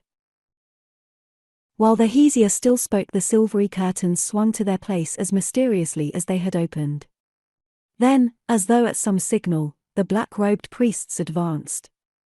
Surrounding Atene, they led her from the sanctuary, accompanied by her uncle the shaman, who, as it seemed to me, either through fatigue or fear, could scarcely stand upon his feet, but stood blinking his dim eyes as though the light dazed him. When these were gone, the priests and priestesses, who all this time had been ranged round the walls, far out of hearing of our talk, gathered themselves into their separate companies, and still chanting, departed also, leaving us alone with Horace and the corpse of the Khan, which remained where it had been set down. Now the head priest Horace beckoned to us to follow him, and we went also. Nor was I sorry to leave the place, for its death-like loneliness enhanced, strangely enough, as it was, by the flood of light that filled it, a loneliness which was concentrated and expressed in the awful figure stretched upon the bier, oppressed and overcame us, whose nerves were broken by all that we had undergone. Thankful enough was I when, having passed the transepts and down the length of the vast nave, we came to the iron doors, the rock passage, and the outer gates, which, as before, opened to let us through, and so at last into the sweet, cold air of the night at that hour which precedes the dawn. Horace led us to a house well built and furnished, where at his bidding, like men in a dream, we drank of some liquor which he gave us. I think that drink was drugged, at least after swallowing it I remembered no more till I awoke to find myself lying on a bed and feeling wonderfully strong and well. This I thought strange, for a lamp burning in the room showed me that it was still dark, and therefore that I could have rested but a little time. I tried to sleep again, but was not able, so fell to thinking till I grew weary of the task. For here thoughts would not help me, nothing could help, except the truth, that fearful thing, as the veiled priestess had called it. Oh! What if she should prove not the Ayesha whom we desired, but some fearful thing? What were the meaning of the carnier's hints and of her boldness, that surely had been inspired by the strength of a hidden knowledge? What if, nay, it could not be, I would rise and dress my arm? Or I would wake Leo and make him dress it, anything to occupy my mind until the appointed hour, when we must learn, the best or the worst. I sat up in the bed and saw a figure advancing towards me. It was Horace, who bore a lamp in his hand. You have slept long, friend Holly, he said, and now it is time to be up and doing. Long? I answered testily. How can that be, when it is still dark? Because, friend, the dark is that of a new night. Many hours have gone by since you lay down upon this bed. Well, you were wise to rest you while you may, for who knows when you will sleep again. Come, let me bathe your arm. Tell me, I broke in. Nay, friend, he interrupted firmly, I will tell you nothing, except that soon you must start to be present at the funeral of the Khan, and, perchance, to learn the answer to your questions. 10 minutes later he led me to the eating chamber of the house, where I found Leo already dressed, for Horace had awakened him before he came to me and bidden him to prepare himself. Horace told us here that the Hesea had not suffered us to be disturbed until the night came again, since we had much to undergo that day. So presently we started. Once more we were led through the flame-lit hall till we came to the loop-shaped apse. The place was empty now, even the corpse of the Khan had gone, and no draped oracle sat in the altar shrine, for its silver curtains were drawn, and we saw that it was untenanted. The mother has departed to do honor to the dead, according to the ancient custom, Horace explained to us. Then we passed the altar, and behind the statue found a door in the rock wall of the apse, and beyond the door a passage, and a hall as of a house, for out of it opened other doors leading to chambers. These, our guide told us, were the dwelling places of the Hesea and her maidens. He added that they ran to the side of the mountain and had windows that opened onto gardens and let in the light and air. In this hall 6 priests were waiting, each of whom carried a bundle of torches beneath his arm and held in his hand a lighted lamp. Our road runs through the dark, said Horace, though were it day we might climb the outer snows, but this at night it is dangerous to do. Then taking torches, he lit them at a lamp and gave one to each of us. Now our climb began. Up endless sloping galleries we went, hewn with inconceivable labor by the primeval fire-worshippers from the living rock of the mountain. It seemed to me that they stretched for miles, and indeed this was so, since, although the slope was always gentle, it took us more than an hour to climb them. At length we came to the foot of a great stair. Rest a while here, my lord, Horace said, bowing to Leo with the reverence that he had shown him from the first, for this stair is steep and long. Now we stand upon the mountain's topmost lip, and are about to climb that tall looped column which soars above. So we sat down in the vault-like place and let the sharp draught of air rushing to and from the passages play upon us, for we were heated with journeying up those close galleries. As we sat thus I heard a roaring sound and asked Horace what it might be. He answered that we were very near to the crater of the volcano, and that what we heard through the thickness of the rock was the rushing of its everlasting fires. Then the ascent commenced. It was not dangerous though very wearisome, for there were nearly 600 of those steps. The climb of the passages had reminded me of that of the gallery of the Great Pyramid drawn out for whole furlongs, that of the pillar was like the ascent of a cathedral spire, or rather of several spires piled one upon another. Resting from time to time, we dragged ourselves up the steep steps, each of them quite a foot in height, till the pillar was climbed and only the loop remained. Up it we went also, Horace leading us, and glad was I that the stairway still ran within the substance of the rock, for I could feel the needle's mighty eye quiver in the rush of the winds which swept about its sides. At length we saw light before us, and in another 20 steps emerged upon a platform. As Leo, who went in front of me, walked from the stairway I saw Horace and another priest seize him by the arms, and called to him to ask what they were doing. Nothing, he cried back, except that this is a dizzy place and they feared lest I should fall. Mind how you come, Horace, and he stretched out his hand to me. Now I was clear of the tunnel, and I believe that had it not been for that hand I should have sunk to the rocky floor, for the sight before me seemed to paralyze my brain.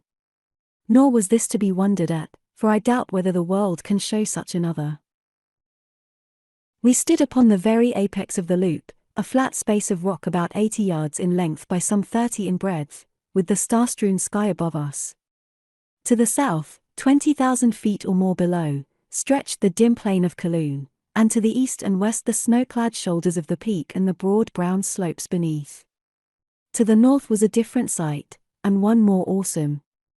There, right under us as it seemed, for the pillar bent inwards, lay the vast crater of the volcano, and in the center of it a wide lake of fire that broke into bubbles and flowers of sudden flame or spouted, writhed, and twisted like an angry sea. From the surface of this lake rose smoke and gases that took fire as they floated upwards, and, mingling together, formed a gigantic sheet of living light. Right opposite to us burned this sheet and, the flare of it passing through the needle eye of the pillar under us, sped away in one dazzling beam across the country of Kaloon, across the mountains beyond, till it was lost on the horizon.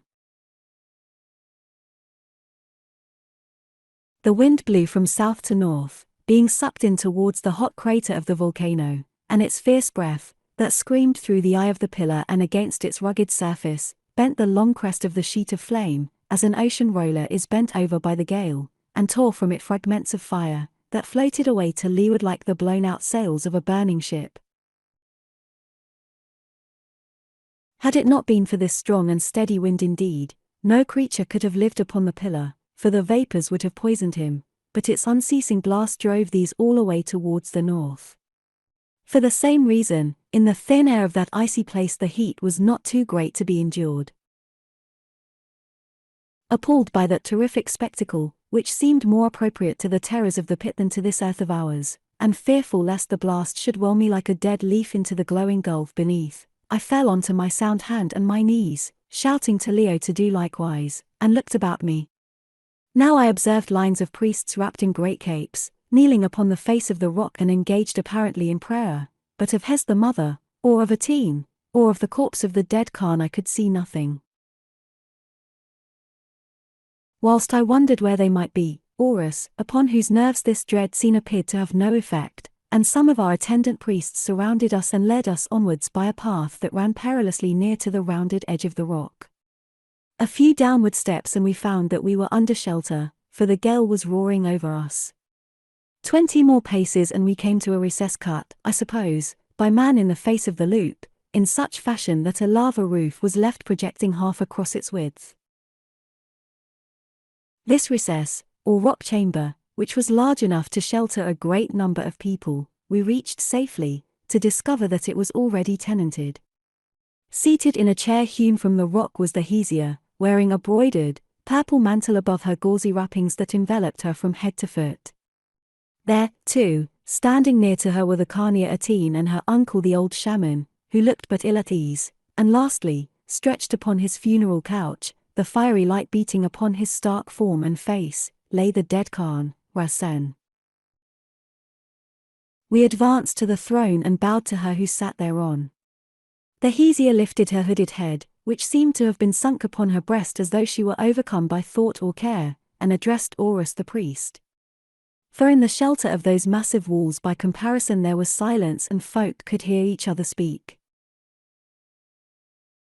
So thou hast brought them safely, my servant, she said, and I am glad, for to those that know it not this road is fearful. My guests, what say you of the burying pit of the children of Hes? Our faith tells us of a hell, lady, answered Leo, and I think that yonder cauldron looks like its mouth. Nay, she answered, there is no hell, save that which from life to life we fashion for ourselves within the circle of this little star. Leo Vinci, I tell thee that hell is here, here, and she struck her hand upon her breast, while once more her head drooped forward as though bowed down beneath some load of secret misery. Thus she stayed a while, then lifted it and spoke again, saying, midnight is past, and much must be done and suffered before the dawn. Aye, the darkness must be turned to light, or perchance the light to eternal darkness. Royal woman, she went on, addressing Atene, as is his right, thou hast brought thy dead lord hither for burial in this consecrated place, where the ashes of all who went before him have become fuel for the holy fires. Horace, my priest, summon thou the accuser and him who makes defense, and let the books be opened that I may pass my judgment on the dead, and call his soul to live again, or pray that from it the breath of life may be withheld. Priest, I say the court of death is open. 15. The Second Ordeal. Horace bowed and left the place, whereon the Hesea signed to us to stand upon her right and to Atene to stand upon her left. Presently from either side the hooded priests and priestesses stole into the chamber, and to the number of 50 or more ranged themselves along its walls. Then came 2 figures draped in black and masked, who bore parchment books in their hands, and placed themselves on either side of the corpse, while Horace stood at its feet, facing the Hesea. Now she lifted the sistrum that she held, and in obedience to the signal Horace said, "Let the books be opened." Thereon the masked accuser to the right broke the seal of his book and began to read its pages. It was a tale of the sins of this dead man entered as fully as though that officer were his own conscience given life and voice. In cold and horrible detail it told of the evil doings of his childhood, of his youth, and of his riper years, and thus massed together the record was black indeed. I listened amazed, wondering what spy had been set upon the deeds of yonder man throughout his days, thinking also with a shudder of how heavy would be the tale against any one of us, if such a spy should companion him from the cradle to the grave, remembering too that full surely this count is kept by scribes even more watchful than the ministers of Hes. At length the long story drew to its close. Lastly it told of the murder of that noble upon the banks of the river, it told of the plot against our lives for no just cause, it told of our cruel hunting with the death-hounds, and of its end. Then the accuser shut his book and cast it on the ground, saying, "Such is the record, O mother. Sum it up as thou hast been given wisdom." Without speaking, the Hesea pointed with her sistrum to the defender, who thereon broke the seal of his book and began to read. Its tale spoke of all the good that the dead man had done, of every noble word that he had said, of every kind action, of plans which he had made for the welfare of his vassals, of temptations to ill that he had resisted, of the true love that he had borne to the woman who became his wife, of the prayers which he had made and of the offerings which he had sent to the temple of Hes. Making no mention of her name, it told of how that wife of his had hated him, of how she and the magician, who had fostered and educated her, and was her relative and guide, had set other women to lead him astray that she might be free of him. Of how too they had driven him mad with a poisonous drink which took away his judgment, unchained all the evil in his heart, and caused him by its baneful influence to shrink unnaturally from her whose love he still desired. Also it set out that the heaviest of his crimes were inspired by this wife of his, who sought to befoul his name in the ears of the people whom she led him to oppress, and how bitter jealousy drove him to cruel acts, the last and worst of which caused him foully to violate the law of hospitality, and in attempting to bring about the death of blameless guests at their hands to find his own. Thus the defender read, and having read, closed the book and threw it on the ground, saying, "Such is the record, O mother, sum it up as thou hast been given wisdom." Then the carnier, who all this time had stood cold and impassive, stepped forward to speak, and with her uncle, the Shaman Simbri. But before a word passed Atene's lips the Hesea raised her scepter and forbade them, saying, "Thy day of trial is not yet, nor have we aught to do with thee. When thou liest where he lies and the books of thy deeds are read aloud to her who sits in judgment, then let thine advocate make answer for these things." "So be it," answered Atene haughtily and fell back. Now it was the turn of the high priest Horace. "Mother," he said, "thou hast heard. Balance the writings, assess the truth, and according to thy wisdom, issue thy commands. Shall we hurl him who was sent feet first into the fiery gulf, that he may walk again in the paths of life, or head first, in token that he is dead indeed?" Then while all waited in a hushed expectancy, the great priestess delivered her verdict. "I hear, I balance, I assess, but judge I do not, who claim no such power. Let the Spirit who sent him forth, to whom he is returned again, pass judgment on his spirit. This dead one has sinned deeply, yet has he been more deeply sinned against. Nor against that man can be reckoned the account of his deeds of madness. Cast him then to his grave feet first that his name may be whitened in the ears of those unborn, and that thence he may return again at the time appointed. It is spoken." Now the accuser lifted the book of his accusations from the ground and, advancing, hurled it into the gulf in token that it was blotted out. Then he turned and vanished from the chamber, while the advocate, taking up his book, gave it into the keeping of the priest Horace, that it might be preserved in the archives of the temple forever. This done, the priests began a funeral chant and a solemn invocation to the great lord of the underworld that he would receive this spirit and acquit it there as here it had been acquitted by the Hesea, his minister. Ere their dirge ended, certain of the priests, advancing with slow steps, lifted the bier and carried it to the edge of the gulf, then at a sign from the mother, hurled it feet foremost into the fiery lake below, whilst all watched to see how it struck the flame. For this they held to be an omen, since should the body turn over in its descent it was taken as a sign that the judgment of mortal men had been refused in the place of the immortals. It did not turn, it rushed downward straight as a plummet and plunged into the fire hundreds of feet below, and there forever vanished.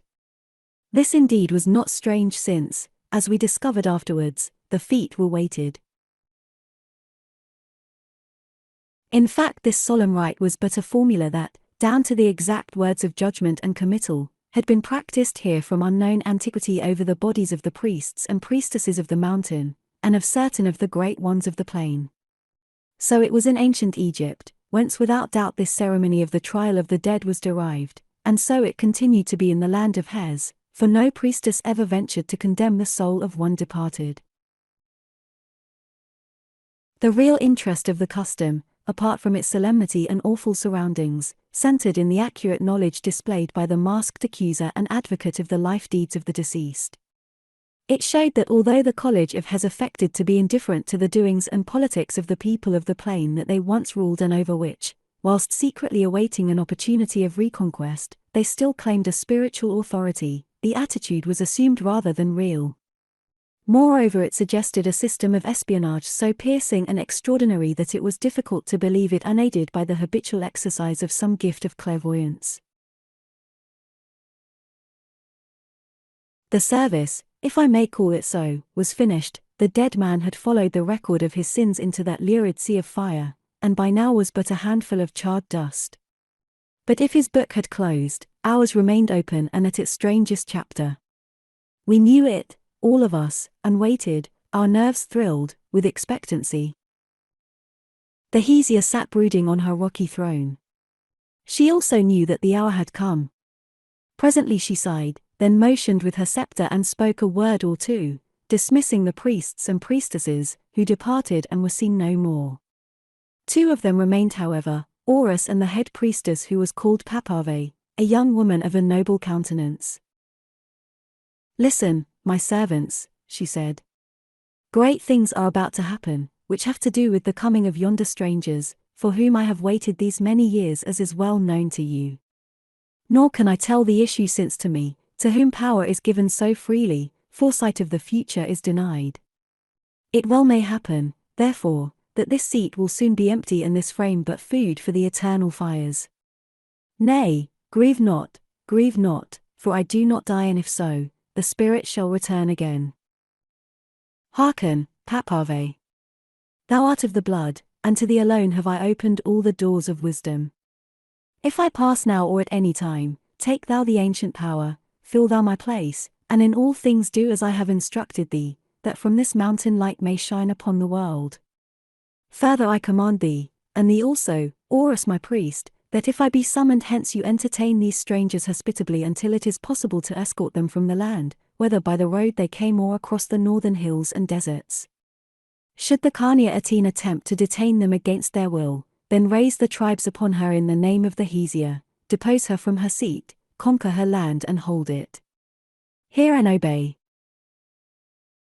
"Mother, we hear and we will obey," answered Horace and Papave as with a single voice. She waved her hand to show that this matter was finished, then after long thought spoke again, addressing herself to the Khania.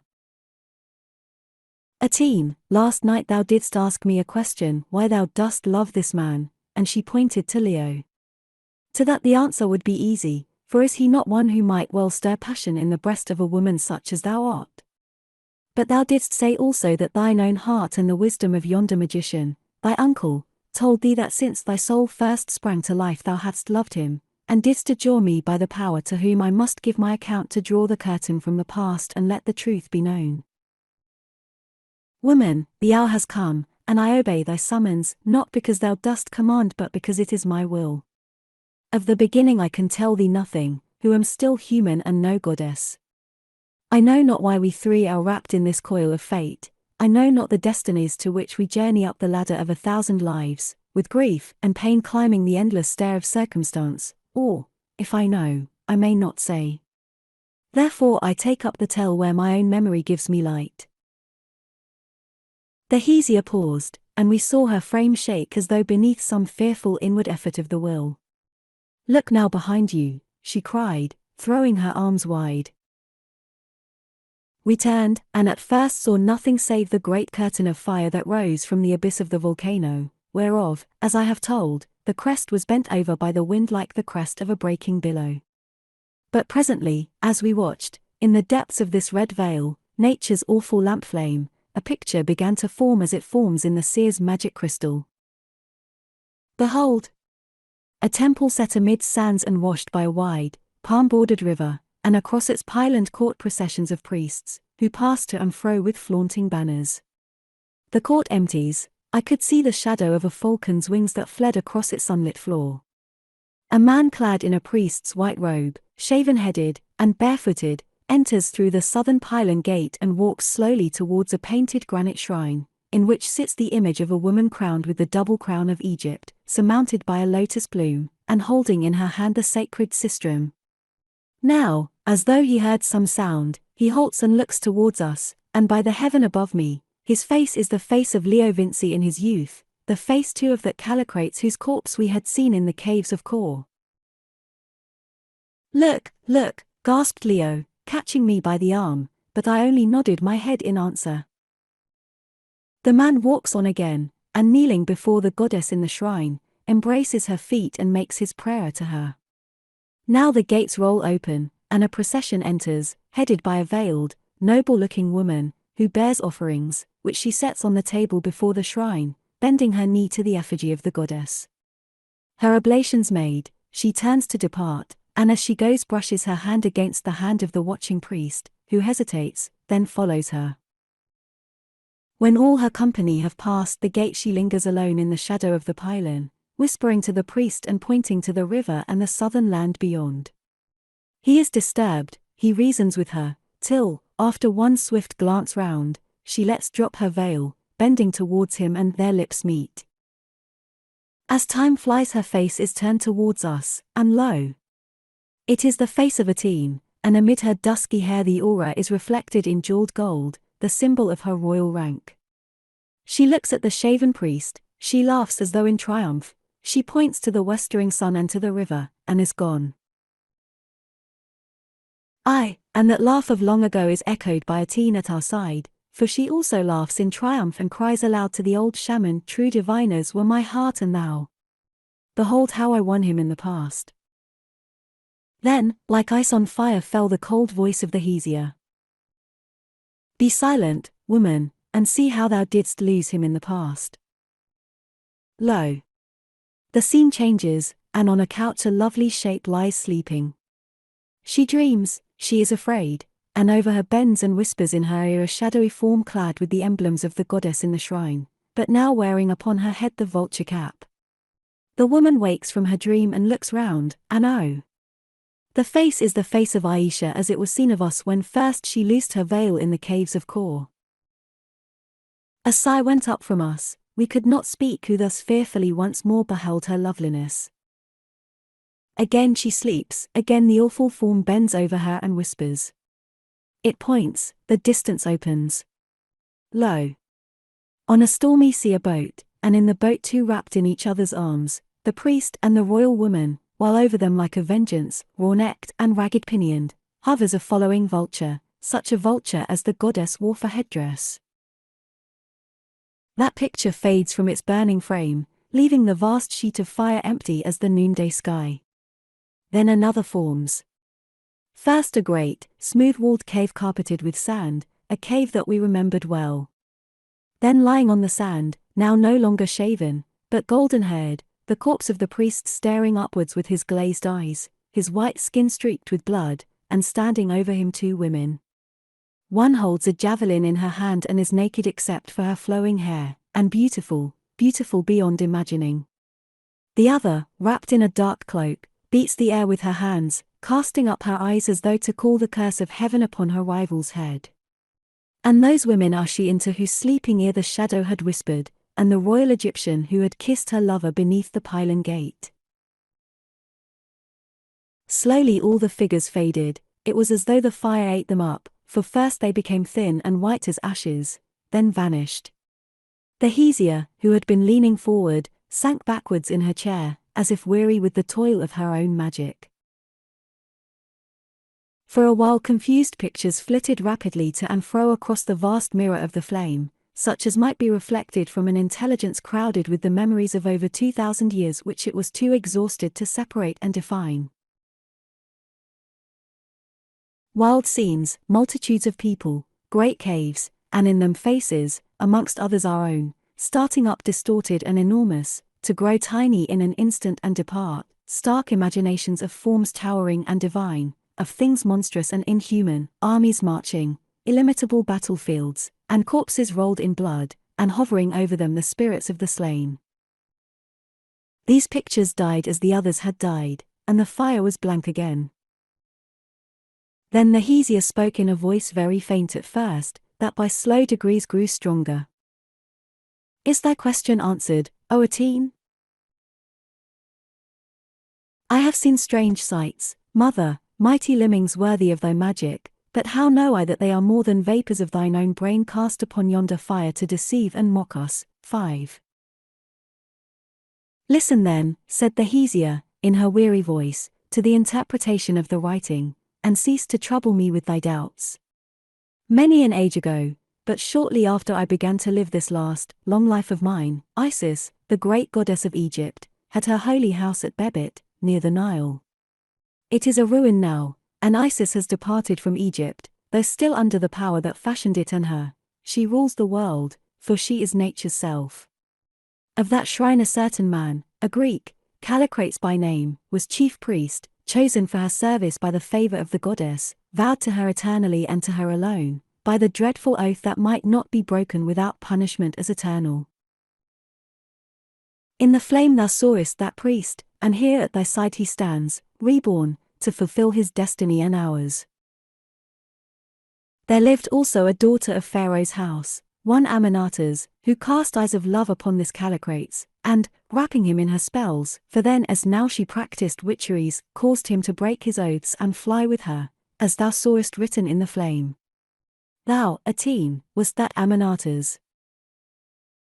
Lastly there lived a certain Arabian, named Ayesha, a wise and lovely woman, who, in the emptiness of her heart, and the sorrow of much knowledge, had sought refuge in the service of the universal mother, thinking there to win the true wisdom which ever fled from her. That Ayesha, as thou sawest also, the goddess visited in a dream, bidding her to follow those faithless ones, and work heaven's vengeance on them, and promising her in reward victory over death upon the earth and beauty such as had not been known in woman. She followed far, she awaited them where they wandered. Guided by a sage named Nut, one who from the beginning had been appointed to her service and that of another, thou, O Holly, wast that man, she found the essence in which to bathe is to outlive generations, faiths, and empires, saying, I will slay these guilty ones. I will slay them presently, as I am commanded. Yet Ayesha slew not, for now their sin was her sin, since she who had never loved came to desire this man. She led them to the place of life, purposing there to clothe him and herself with immortality, and let the woman die. But it was not so fated, for then the goddess smote. The life was Ayesha's as had been sworn, but in its first hour, blinded with jealous rage because he shrank from her unveiled glory to the mortal woman at his side, this Ayesha brought him to his death, and alas! Alas! Left herself undying.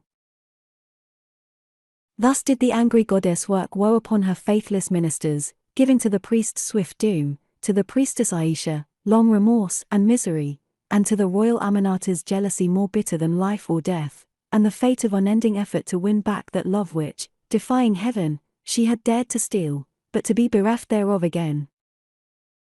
Lo!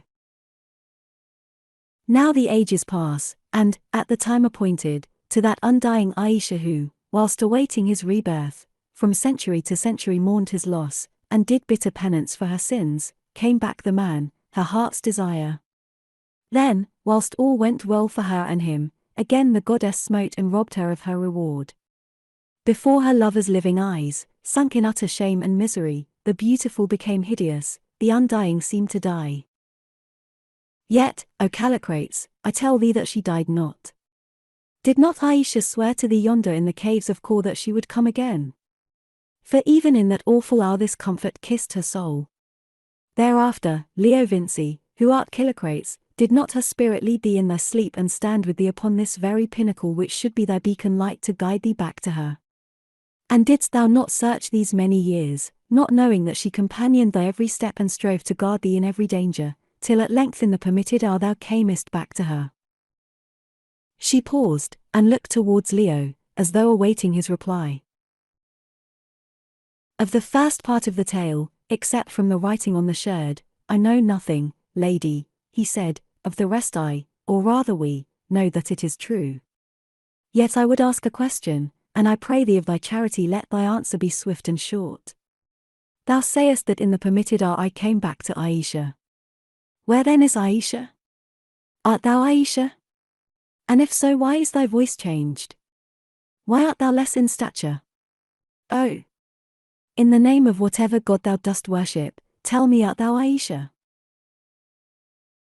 I am Ayesha, she answered solemnly, that very Ayesha to whom thou didst pledge thyself eternally. She lies, broke in Atene. I tell thee, husband, for such with her own lips she declares thou art to me, that yonder woman who says that she parted from thee young and beautiful, less than 20 years ago, is none other than the aged priestess who for a century at least has borne rule in these halls of Hes. Let her deny it if she can. Horace, said the mother, tell thou the tale of the death of that priestess of whom the Khania speaks. The priest bowed, and in his usual calm voice, as though he were narrating some event of every day, said mechanically, and in a fashion that carried no conviction to my mind, 18 years ago, on the 4th night of the 1st month of the winter in the year 2333 of the founding of the worship of Hes on this mountain, the priestess of whom the Khania Atene speaks, died of old age in my presence in the 108th year of her rule. 3 hours later we went to lift her from the throne on which she died, to prepare her corpse for burial in this fire, according to the ancient custom. Lo! A miracle, for she lived again, the same, yet very changed.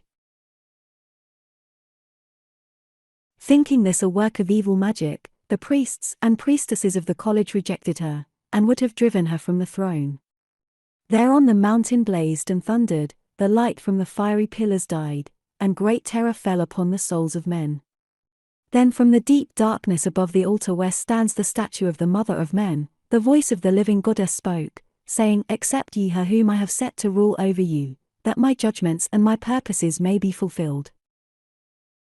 The voice ceased, the fiery torches burnt again, and we bowed the knee to the new Hesia, and named her mother in the ears of all. That is the tale to which hundreds can bear witness. Thou hearest, Atene, said the Hesia. Dost thou still doubt? I, answered the Khania, for I hold that Horus also lies, or if he lies not, then he dreams, or perchance that voice he heard was thine own.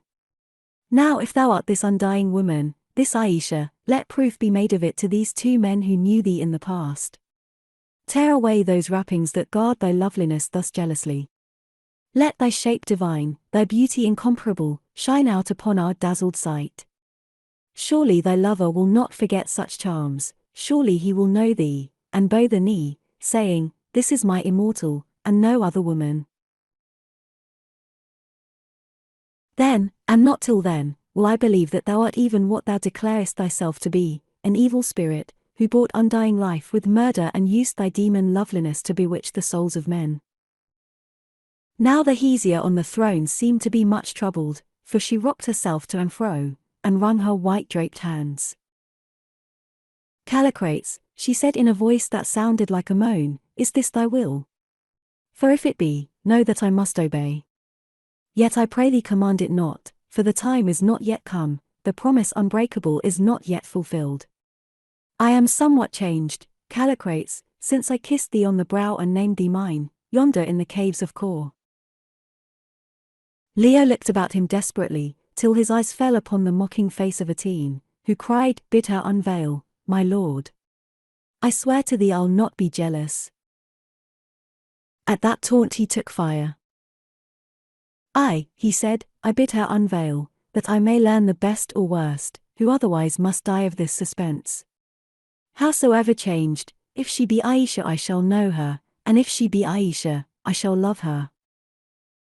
"Bold words, Callicrates," answered the Hesier, "yet from my very heart I thank thee for them, those sweet words of trust and faithfulness to thou knowest not what. Learn now the truth, for I may keep naught back from thee. When I unveil it is decreed that thou must make thy choice for the last time on this earth between yonder woman, my rival from the beginning, and that Ayesha to whom thou art sworn. Thou canst reject me if thou wilt, and no ill shall come to thee, but many a blessing, as men reckon them, power and wealth and love. Only then thou must tear my memory from thy heart, for then I leave thee to follow thy fate alone, till at the last the purpose of these deeds and sufferings is made clear. Be warned. No light ordeal lies before thee. Be warned. I can promise thee naught save such love as woman never gave to man, love that perchance, I know not, must yet remain unsatisfied upon the earth." Then she turned to me and said, "Oh! Thou, Holly, thou true friend, thou guardian from of old, thou, next to him most beloved by me, to thy clear and innocent spirit perchance wisdom may be given that is denied to us, the little children whom thine arms protect. Counsel thou him, my Holly, with the counsel that is given thee, and I will obey thy words and his, and, whatever befalls, will bless thee from my soul. Aye, and should he cast me off, then in the land beyond the lands, in the star appointed, where all earthly passions fade, together will we dwell eternally in a friendship glorious, thou and I alone. For thou wilt not reject, thy steel, forged in the furnace of pure truth and power, shall not lose its temper in these small fires of temptation and become a rusted chain to bind thee to another woman's breast until it canker to her heart and thine. Ayesha, I thank thee for thy words, I answered simply, and by them and that promise of thine, I, thy poor friend, for more I never thought to be am 1,000-fold repaid for many sufferings. This I will add, that for my part one know that thou art she whom we have lost, since, whatever the lips that speak them, those thoughts and words are Ayesha's and hers alone." Thus I spoke, not knowing what else to say, for I was filled with a great joy, a calm and ineffable satisfaction, which broke thus feebly from my heart. For now I knew that I was dear to Ayesha as I had always been dear to Leo, the closest of friends, from whom she never would be parted. What more could I desire? We fell back, we spoke together, whilst they watched us silently. What we said I do not quite remember, but the end of it was that, as the Hesier had done, Leo bade me judge and choose. Then into my mind there came a clear command, from my own conscience or otherwhere, who can say? This was the command, that I should bid her to unveil, and let fate declare its purposes. "Decide," said Leo, "I cannot bear much more. Like that woman, whoever she may be, whatever happens, I will not blame you, Horace." "Good," I answered, "I have decided," and, stepping forward, I said, "We have taken counsel, Hes, and it is our will, who would learn the truth and be at rest, that thou shouldst unveil before us, here and now." "I hear and obey," the priestess answered, in a voice like to that of a dying woman, "only, I beseech you both, be pitiful to me, spare me your mockeries, add not the coals of your hate and scorn to the fires of a soul in hell, for whate'er I am, I became it for thy sake, Callicrates. Yet I also am athirst for knowledge, for though I know all wisdom, although I wield much power, one thing remains to me to learn, what is the worth of the love of man, and if, indeed, it can live beyond the horrors of the grave." Then, rising slowly, the Hesier walked, or rather tottered to the unroofed open space in front of the rock chamber, and stood there quite near to the brink of the flaming gulf beneath. "Come hither, Papave, and loose these veils," she cried in a shrill, thin voice. Papave advanced, and with a look of awe upon her handsome face began the task. She was not a tall woman, yet as she bent over her I noted that she seemed to tower above her mistress, the Hesea. The outer veils fell, revealing more within. These fell also, and now before us stood the mummy-like shape, although it seemed to be of less stature, of that strange being who had met us in the place of bones. So it would seem that our mysterious guide and the high priestess Hes were the same. Look! Length by length the wrappings sank from her. Would they never end? How small grew the frame within. She was very short now, unnaturally short for a full-grown woman, and oh! I grew sick at heart. The last bandages uncoiled themselves like shavings from a stick, 2 wrinkled hands appeared, if hands they could be called. Then the feet, once I had seen such on the mummy of a princess of Egypt, and even now by some fantastic play of the mind, I remembered that on her coffin this princess was named the Beautiful. Everything was gone now, except a shift and a last inner veil about the head. Hes waved back the priestess Papave, who fell half fainting to the ground and lay there covering her eyes with her hand. Then uttering something like a scream she gripped this veil in her thin talons, tore it away, and with a gesture of uttermost despair, turned and faced us. Oh! She was, nay, I will not describe her. I knew her at once, for thus had I seen her last before the fire of life, and, strangely enough, through the mask of unutterable age, through that cloak of humanity's last decay, still shone some resemblance to the glorious and superhuman Ayesha, the shape of the face, the air of defiant pride that for an instant bore her up, I know not what. Yes, there she stood, and the fierce light of the heartless fires beat upon her, revealing every shame. There was a dreadful silence. I saw Leo's lips turn white and his knees begin to give, but by some effort he recovered himself, and stayed still and upright like a dead man held by a wire.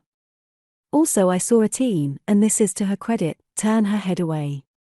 She had desired to see her rival humiliated, but that horrible sight shocked her. Some sense of their common womanhood for the moment touched her pity.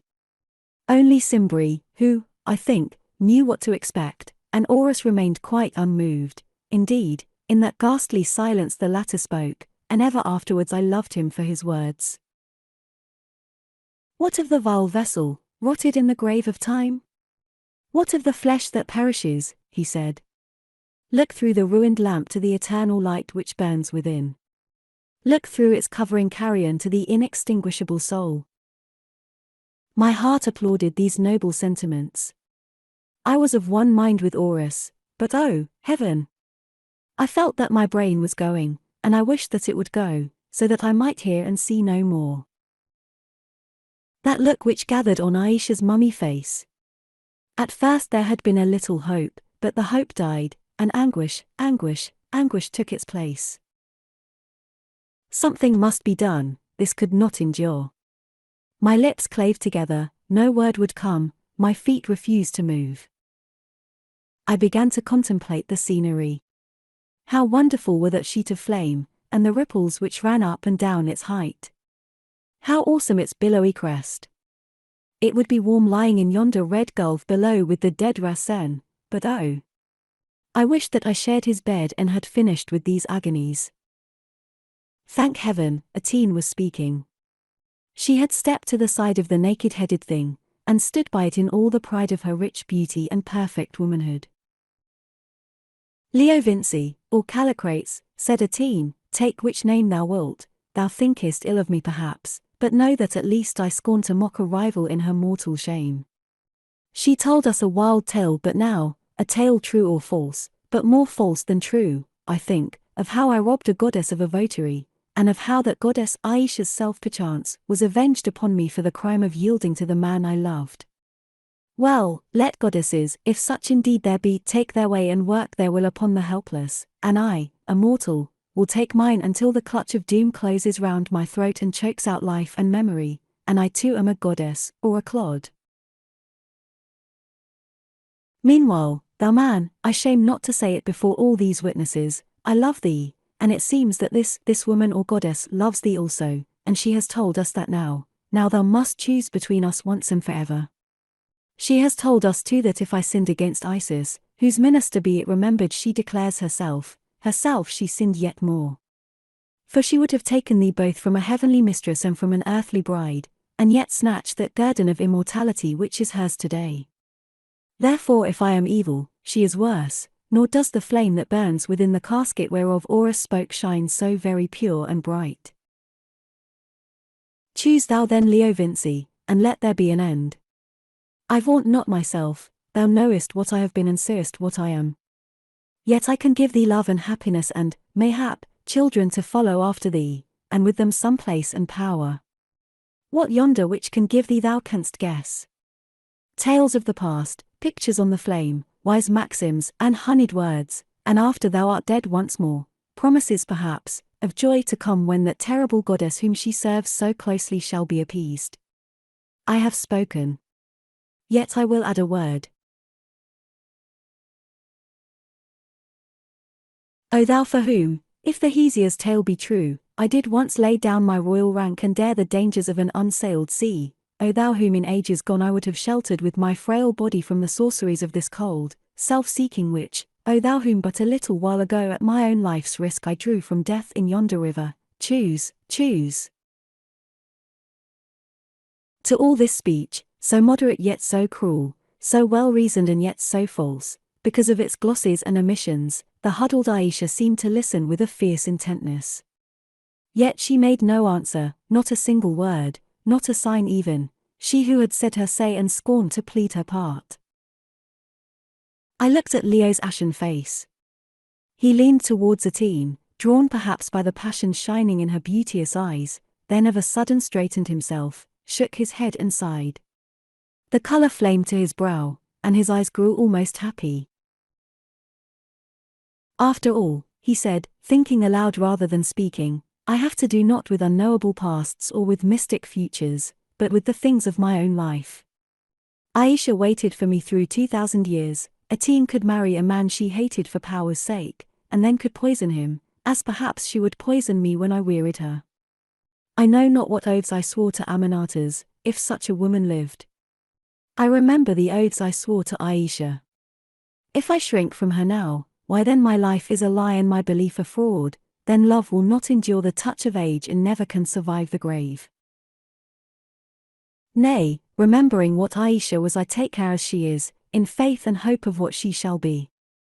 At least love is immortal and if it must, why let it feed on memory alone till death sets free the soul. Then stepping to where stood the dreadful, shriveled form, Leo knelt down before it and kissed her on the brow. Yes, he kissed the trembling horror of that wrinkled head, and I think it was one of the greatest, bravest acts ever done by man. Thou hast chosen, said Atene in a cold voice, and I tell thee, Leo Vinci, that the manner of thy choice makes me mourn my loss the more. Take now thy bride and let me hence. But Ayesha still said no word and made no sign, till presently she sank upon her bony knees and began to pray aloud. These were the words of her prayer, as I heard them, though the exact power to which it was addressed is not very easy to determine, as I never discovered who or what it was that she worshipped in her heart. O thou minister of the almighty will, thou sharp sword in the hand of doom, thou inevitable law that art named nature, thou who wast crowned as Isis of the Egyptians, but art the goddess of all climes and ages, thou that leadest the man to the maid, and layest the infant on his mother's breast, that bringest our dust to its kindred dust, that givest life to death, and into the dark of death breathest the light of life again, thou who causest the abundant earth to bear, whose smile is spring, whose laugh is the ripple of the sea, whose noontide rest is drowsy summer, and whose sleep is winter's night, hear thou the supplication of thy chosen child and minister. Of old thou gavest me thine own strength with deathless days, and beauty above every daughter of this star. But I sinned against thee sore, and for my sin I paid in endless centuries of solitude, in the vileness that makes me loathsome to my lover's eyes, and for its diadem of perfect power sets upon my brow this crown of naked mockery. Yet in thy breath, the swift essence that brought me light, that brought me gloom, thou didst vow to me that I who cannot die should once more pluck the lost flower of my immortal loveliness from this foul slime of shame. Therefore, merciful mother that bore me, to thee I make my prayer. Oh, let his true love atone my sin, Or, if it may not be, then give me death, the last and most blessed of thy boons.